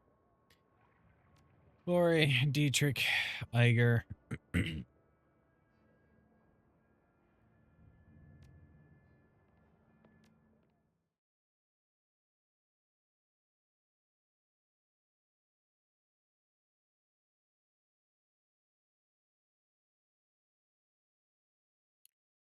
A ghostly labyrinth of tunnels and dead-end passageways makes up the sewer network beneath the cruise bazaar.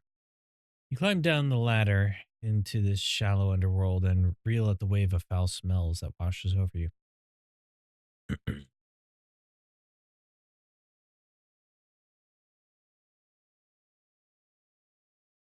Clogging your sinuses and saturating your clothing. As your eyes adjust to the light, you find yourself standing at the edge of a narrow channel of murky gray-green water. The rush of churning water echoes down the tunnel. You catch a flash of motion in your peripheral vision.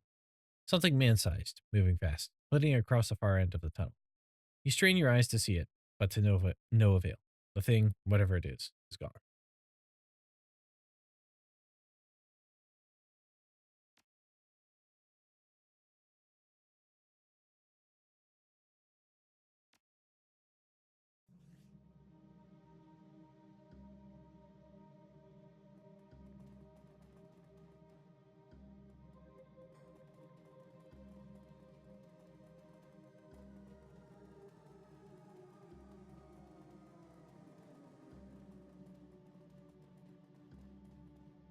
human bones have been picked clean.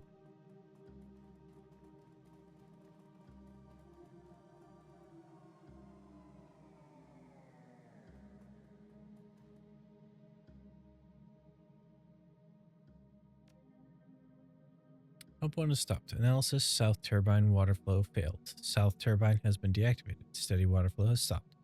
Pump test running. Passed. Pump is operational but not receiving full water flow from south turbine. Pump operations have been rerouted to the facility's central computer system. Way.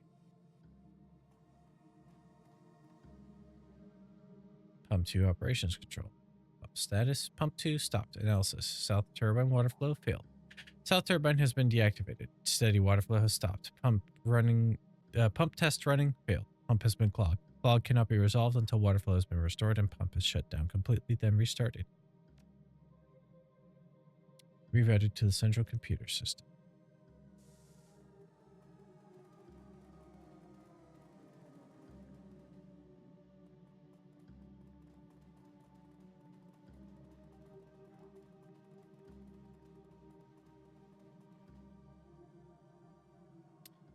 Its corpse has been eviscerated, its limbs have been torn clean off, and its rib cage is oddly deformed. The tattered shreds of blue maintenance uniform hang loosely off its chest. Search the body.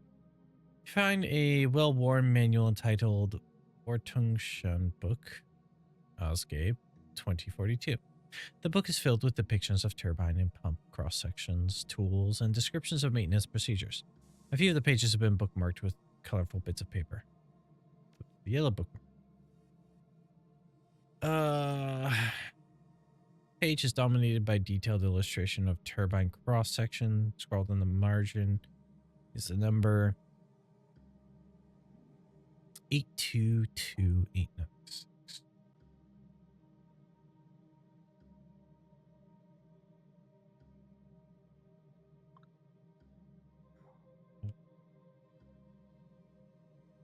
So I should have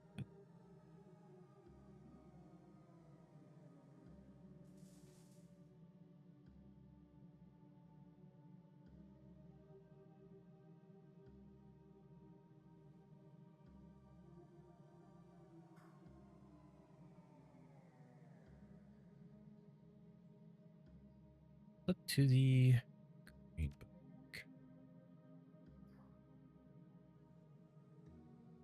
There are some notes written in the margins of this page, but you don't recognize the language. The only words you can make out is computer, written several times. Pocket the book and leave.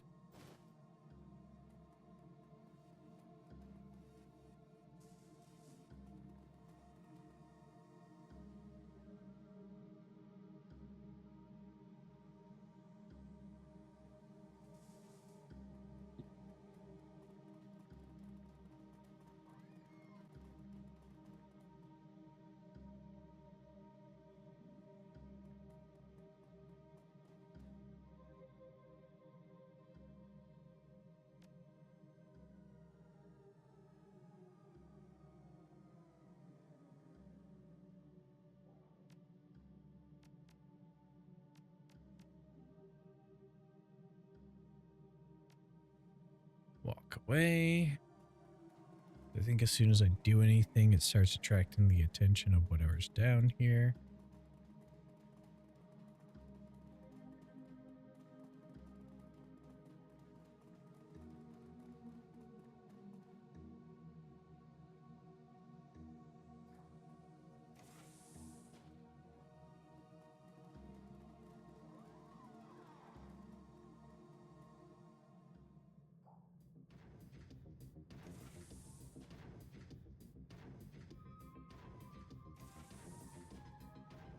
And there we are, whatever is down here.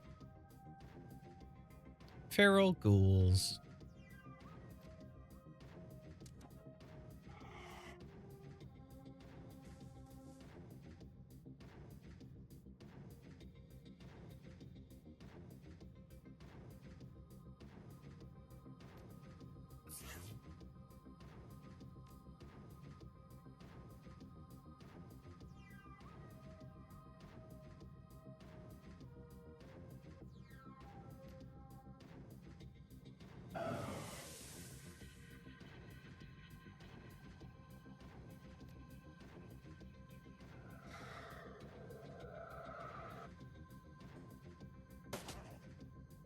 Well, that's not what I wanted you to do.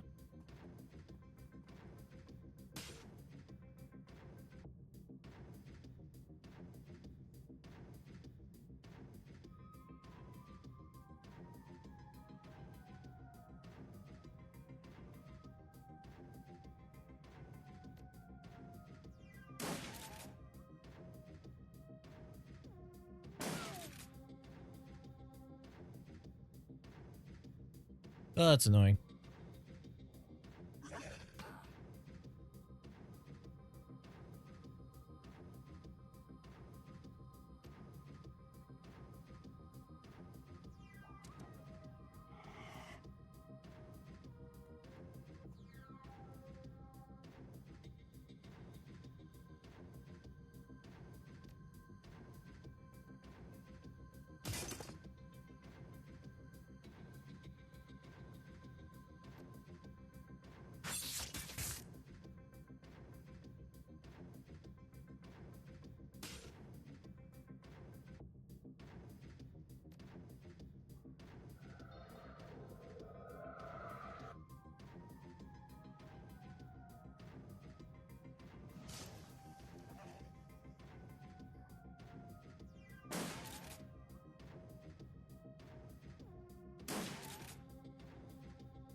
You're not marked.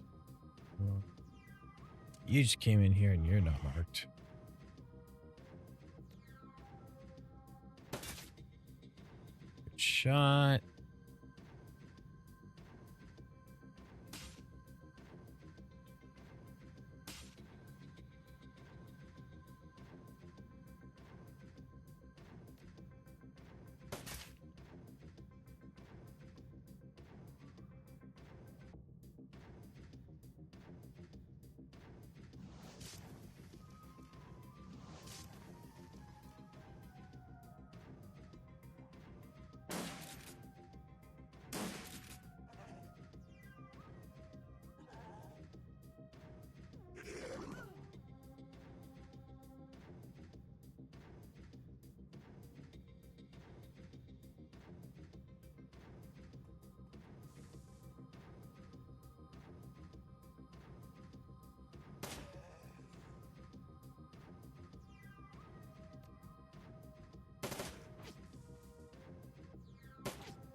Hyper.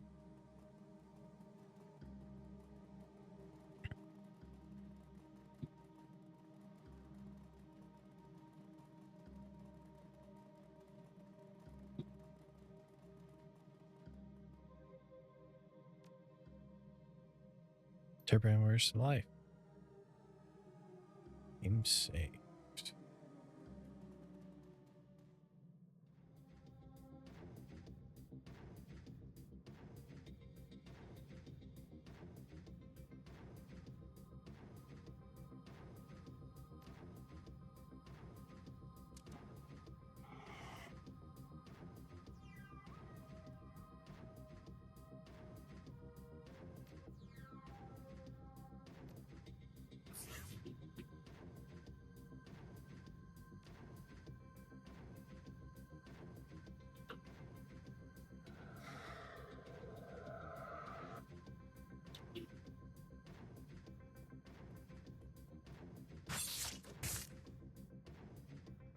Well, that was unfortunate.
Well, that's just rude.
South turbine water flow passed. Pump test running passed. Please restart via operations control. Okay, how do I get that door open?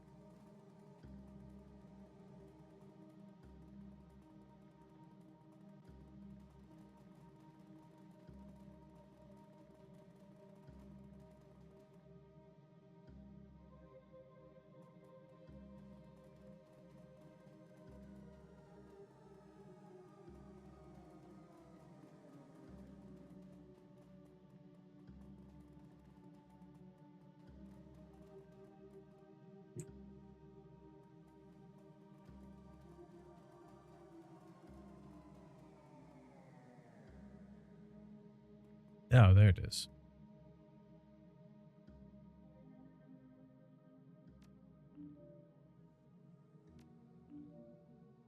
Blockage detected. Clearing obstruction. Done. Pump restarting. Is completed.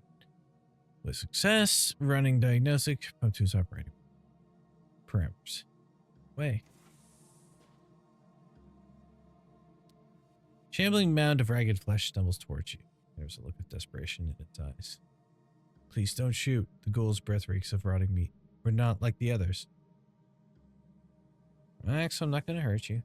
Ghoul's voice comes out in a rasping sob. Thank you, stranger. Considering my condition, I had all but given up hope. Who are you?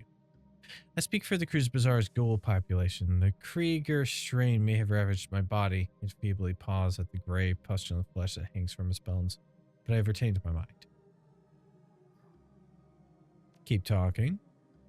We've lived down here under the Cruz Bazaar for years. For all that time, this place has provided refuge from the world above. We traded our labor for sustenance, both ourselves and for our feral brothers, and we survived. But now our food supply has been interrupted, and the feral ones have gone mad with hunger. They're a danger to everyone, even us. You worked for food? Who was feeding you? The doctor. A topsider from your Cruz Bazaar. He kept us fed. The contract guaranteed. Under the terms of our deal, we maintained the pumps that keep the Cruz Bazaar sewage flowing. In return, the doctor gave us medical waste to eat. With proper rationing, we found we could get by on what he gave us. The Decker monitored both sides to ensure our mutual cooperation, but with her death, the doctor has reneged on the deal. Without the food guaranteed by the contract, the feral ones have gone mad, and in their madness, they've made it too dangerous for us to maintain the pumps. The sewer system took care of itself. Was this Decker named Monica by any chance? It odds. Yes, that was her name. And you were the reason the system took care of itself. Yes. In truth, we would still work on the pumps even without the doctor's payments. We love our occupation. It helps us to feel human. But the changes wrought by the Krieger strain require us to eat human flesh. If we don't, we wither and die. Without regular feedings, we'll have no choice but to hunt for our food. I think I have a solution to your problem. Its milky eyes widen. Yes, please, whatever you can do. Our situation is desperate.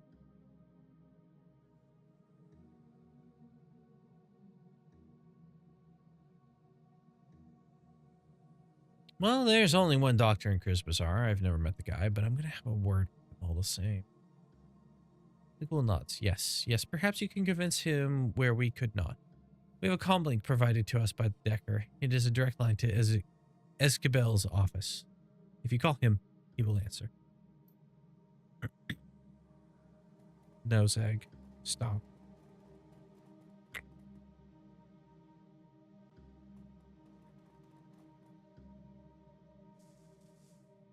You pick up the comlink receiver. It's a custom job cobbled together from a jumble of high-end parts.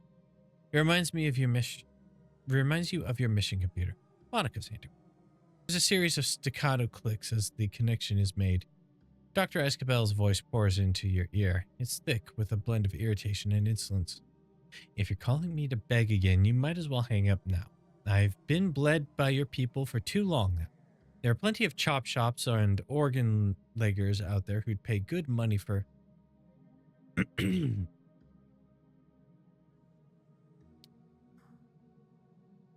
My name is Necrometer, Dr. Escabel. Maybe you've heard. Necrometer? Escabel tries to hide the surprise in his voice. He doesn't do a very good job. What a pleasant surprise. I was wondering if I'd have the good fortune to meet you. If you don't mind me asking, what are you doing on this line?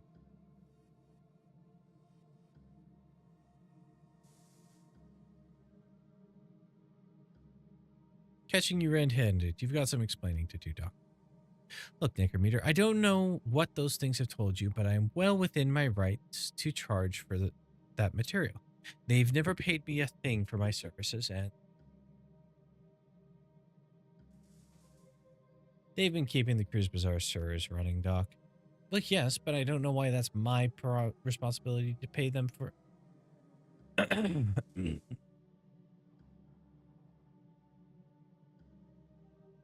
You signed a contract. I expect you to.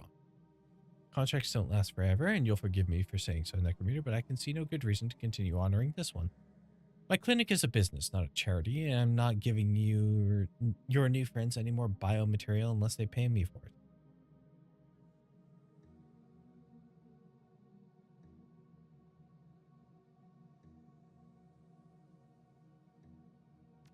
Yes, you will. Otherwise, I'll tell the Cruise Bazaar your little secret. Do that, and you'll be getting your girlfriends killed. The medpacks will storm down here with their arsenal and wipe them out. Yes, they'll come, but the ghouls will already be gone. You, on the other hand, will not be so lucky. There's a pause, then when he speaks again, his tone is guarded. What do you mean by that? The knife cuts both ways, Doc. What do you think that your neighbors will do when they find out that you've been feeding human flesh to a pack of ravenous ghouls for over a year?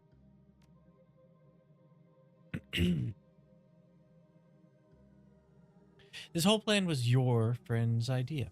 Your sainted Monica is dead. This is how I do business. So tell me, what's it going to be? There's a long pause. Finally, you hear a sigh. Tell your friends I've changed my mind. Their feedings will resume directly at no additional cost. There's a click as he disconnects the line.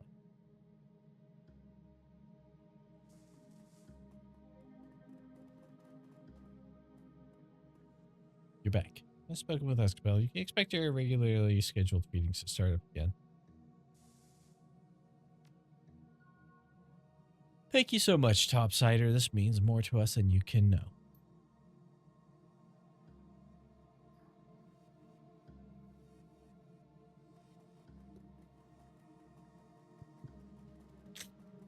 No, I have a pretty good idea of how much it means to them.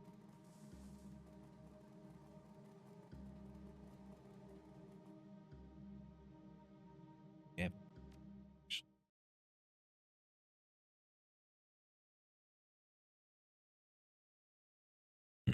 The fresh air of the Cruise Bazaar is a welcome relief after your time in the sewers. A cool breeze drifts across the street, carrying with it the smells of food being prepared, cheap alcohol being poured, and the fires being lit against the cold. The stench of the sewers, however, still lingers in your nose, a bad olfactory aftertaste. At least the pumps are working again. Sewage overflowing into the streets would certainly smell far worse.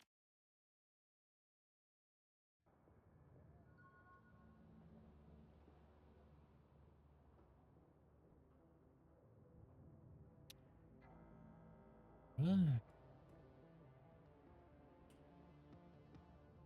Trek, finally. I was worried you wouldn't come back either. So tell me, what happened? Everything go okay? It's taken care of. You can leave. After you give me my money. What about Victor? Your friend isn't coming. So.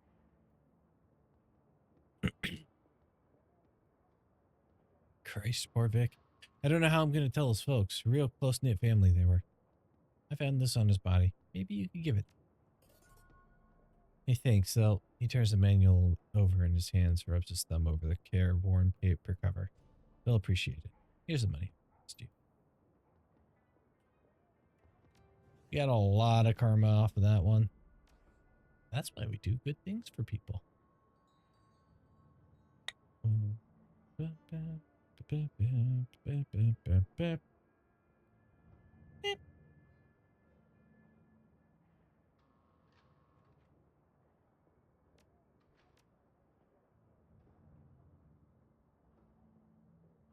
That will let us get the next deck up.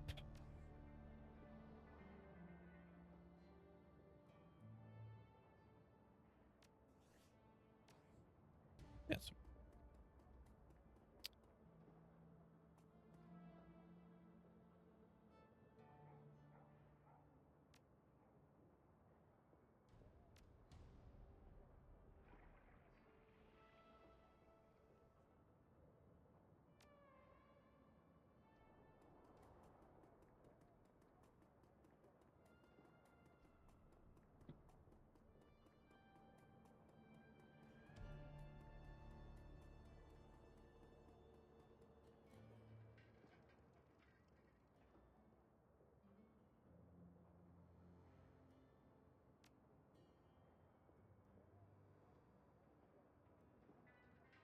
Skin everything in new decks. Software, perhaps I'm your girl. She taps a painted fingernail against the molded plastic of her day deck.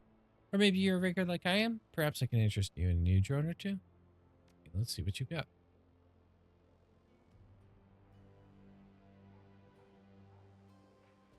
Oh, right. I could probably sell that other. Need to equip up to the Poochie.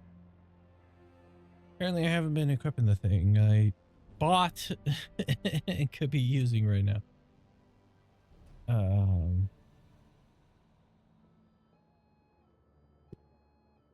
Whoa, buddy. What was that? Why did you suddenly freak out?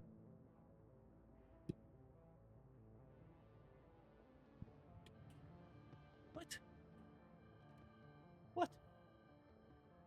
Yeah, your flea meds are due in 2 days, but let's see.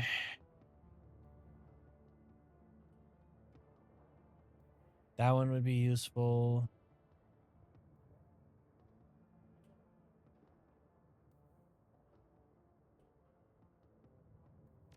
Let's go ahead and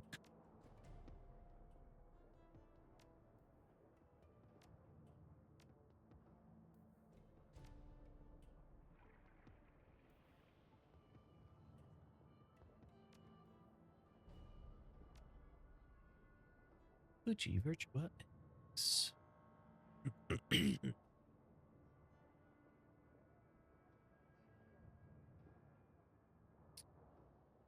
Got that drone fixed yet? I do. Just finished it before you arrived. Here's the complication, though. Complication. You said it was fixed. It is fixed, but the person who built this thing fixed it in a different way. This drone's got a custom AIOS stack on it. Someone wrote the code that sits in the bootloader and configures the drone to only accept commands from a specific user. The thing works like a computer virus, so there's no way I could rip it out unless I got another brain from this model of drone. Before you ask, yes, I looked into that. Problem is, this is a stolen corp drone, a discontinued model of a stolen corp drone. There's no parts for this thing on the market around here, so unless you know who locked this thing up so tightly, you're not going to get more use out of it than a doorstop. Drek. Well, I'll ask around for it, so thanks.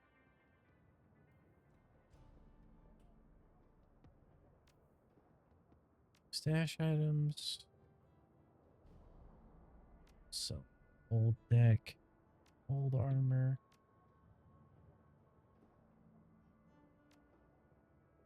Pretty sure that drone actually might be related to.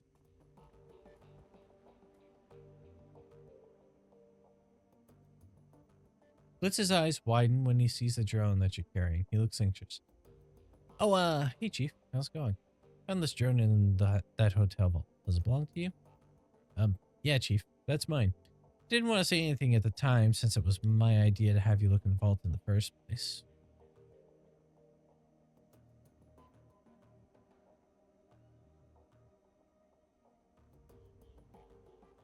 What's it doing in there?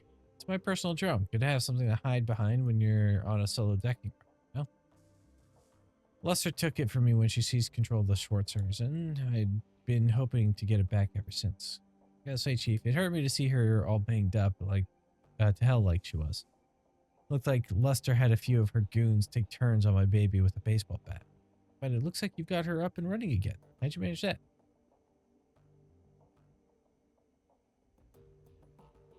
Elite fix your drone. She says it won't listen to anyone but you, though. Score. So, can I have it back? Sure, it's no use to me anyway.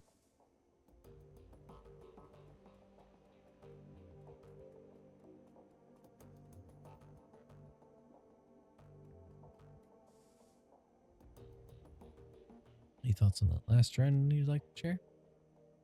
All right, now, boss. Got a lot on my mind.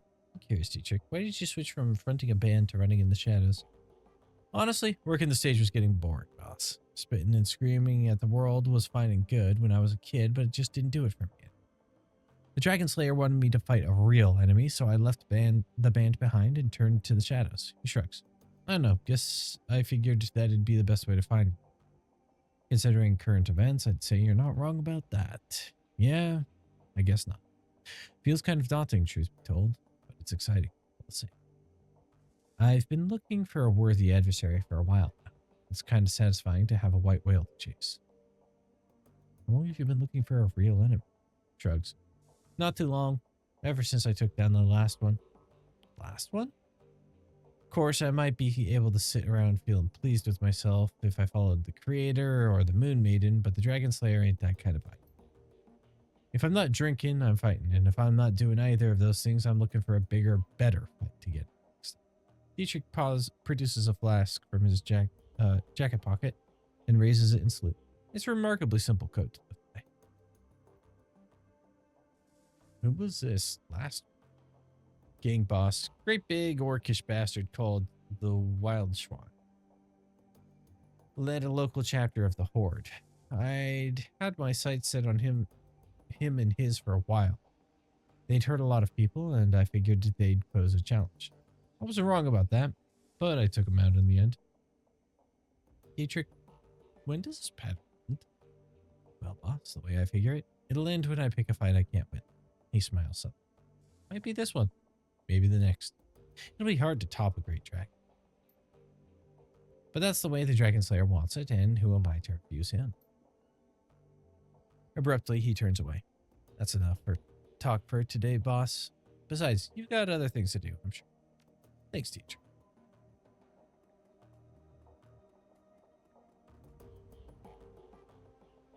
This is the best times.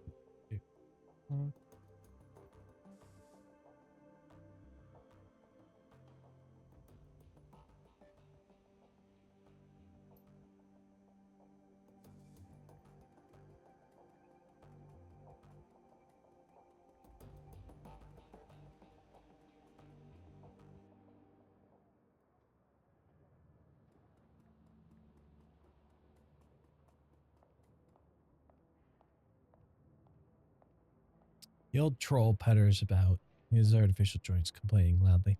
He seems heavier today than when you first met. He takes your approach as reason to seat himself and rest. I understand they put you in charge of Monica's outfit. Word travels fast around here. Hell, an old man farts and the kid across town complains of it. You need something from me? How are people handling the loss of Monica? I think most are still in shock, but just you wait. That'll pass, and then the panic sets in. Few folks of any real discipline around here. Monica kept them calm by keeping them safe. Now that she's gone, they're going to start realizing what a heap of misery this blasted city can be. You don't seem too worried, though. Already died once, every day is just a bonus. A tired, painful bonus. Really doesn't matter how much that much to me, but the rest of it's going to be a different story. Monica kept this place in one piece. She read the flux like a bird reads the wind or a fish reads the current. Without her, there's no telling what's going to happen. Anything you want the job about? Let's hear a little more about you. Let me guess, you want to know how I lost the legs? If you're offering. Might as well hear it from me than one of the addle-brained kids running about. Lost the legs during the first year. Must know. In a bomb. Now you need something else from me? Nope, didn't mean to bother you.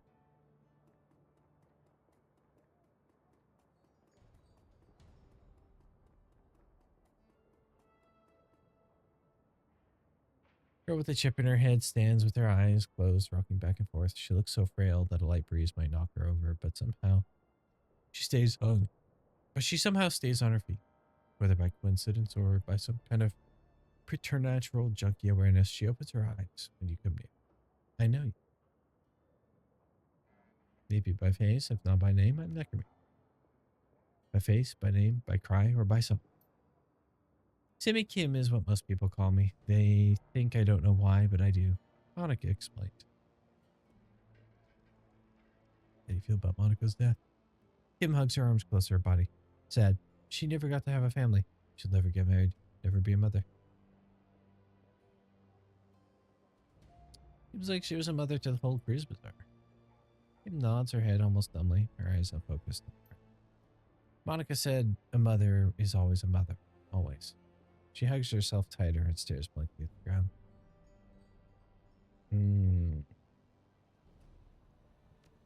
What have you been up to? The girl absently fingers the chip-jack temple. I want to escape with the children and the captain. We had to get away from the soldiers out of Austria. But it was wrong, all wrong. I was taking them over the mountains, but it was the wrong way. I know it was. It would have taken us straight into Germany, not Switzerland.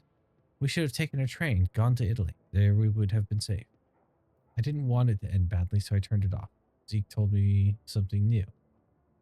In it, I feel strong, or sold me something new. In it, I feel strong. I have a son. He's destined to save the world. I have to protect him because the machines have come back to kill him before he can become a man. I know this one. I won't let that happen because in there, I am strong. Though Kim's words are bold, her trembling voice and body betray someone aching for victory. Catch up with you another time.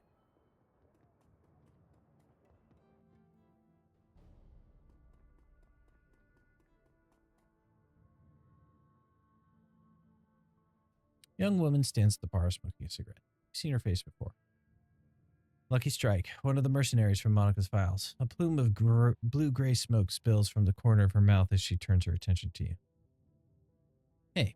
The distinctive circuit pattern tattoos that line her face shimmer and pulse with light. You need something?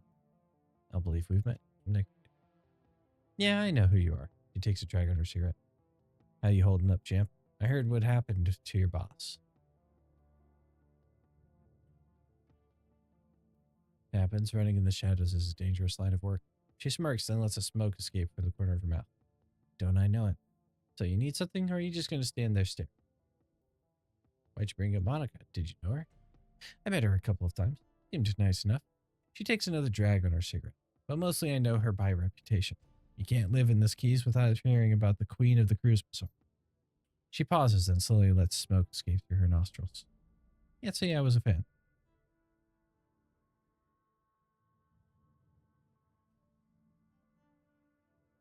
Mother, Monica didn't control the Cruise Bazaar. Didn't she? She locks eyes with you. Then why did this place start falling apart the second she got geeked? She takes another drag on her cigarette. The smoke spills out of her mouth as she speaks. Either Monica controlled the Cruise Bazaar, or she had her fingers in so many pies that she might as well have. Comes out to the same thing either way. Lucky Strike taps at her cigarette, leans towards you, predatory grin on her face. You and your friends, you follow Monica too. Obeyed her orders without question, right? She was our team leader. Of course we listened to her. Not without question. There were debates. At the end of those debates, Monica would put her foot down and you'd wind up doing whatever she said, right? She smirks at you. Don't bother answering. That was a rhetorical question. For such a rabid anarchist, your friend seemed awfully comfortable being in power. Kind of a contradiction in terms, don't you think?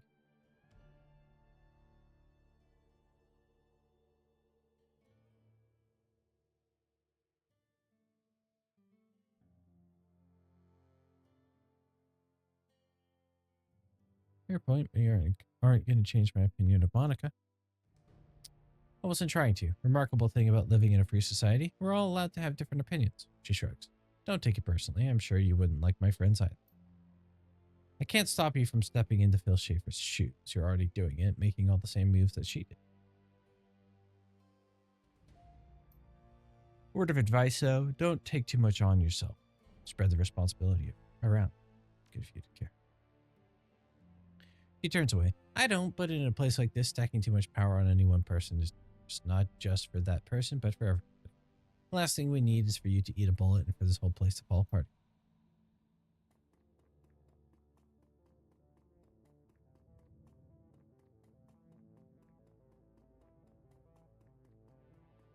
Should take a break. Actually, just call it. I'm getting a headache.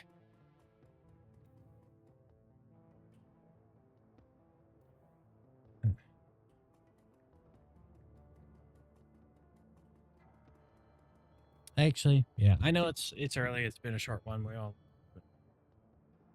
I'm starting to get an ocular headache. It's not good. So I think we're just gonna have to call it here. We'll save. We made some good progress. Got through some side stuff. Okay, hey Zach. Jeez.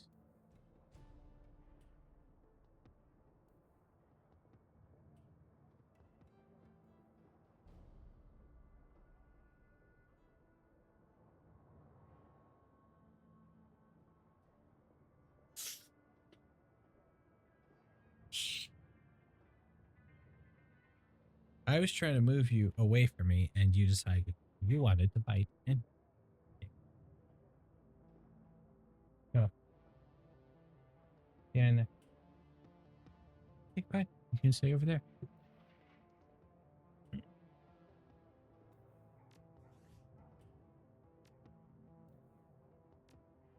Save game. Create a save.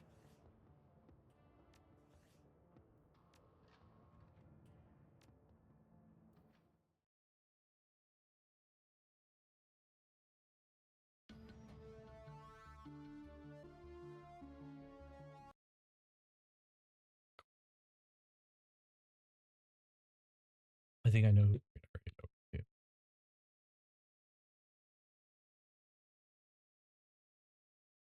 Yeah, Nees is still live doing the donathon. Donate money, make the stream go longer, raise money for Extra Life. There's a bunch of other things going on, incentives there. But yeah, we'll be. I'm not sure what we're doing. I haven't had a chance to ask Ost if we're playing EDF tomorrow, but if we are, that's what we'll be doing. Otherwise, there'll be more Shadowrun. I'm gonna go rest and hopefully get rid of this headache so that I can actually get to go. Yeah. Thank you for joining me tonight, everyone. We made not a crazy amount of progress, but honestly, this game, if as long as we're making progress, and I haven't had to like restart missions entirely, which I did do quite a few times when I last did this, we're gonna be done with the game before too. So we're gonna go over to Little Knees. Now be aware that Little Knees is a family-friendly streamer, so any coarse language or anything like that, not really okay. And you best be on your best behavior over there because we like Knees. Knees is good people. Yeah. Thank you for joining me tonight, everyone. Be excellent to each other. Be excellent to yourselves. And I hope to see you in the next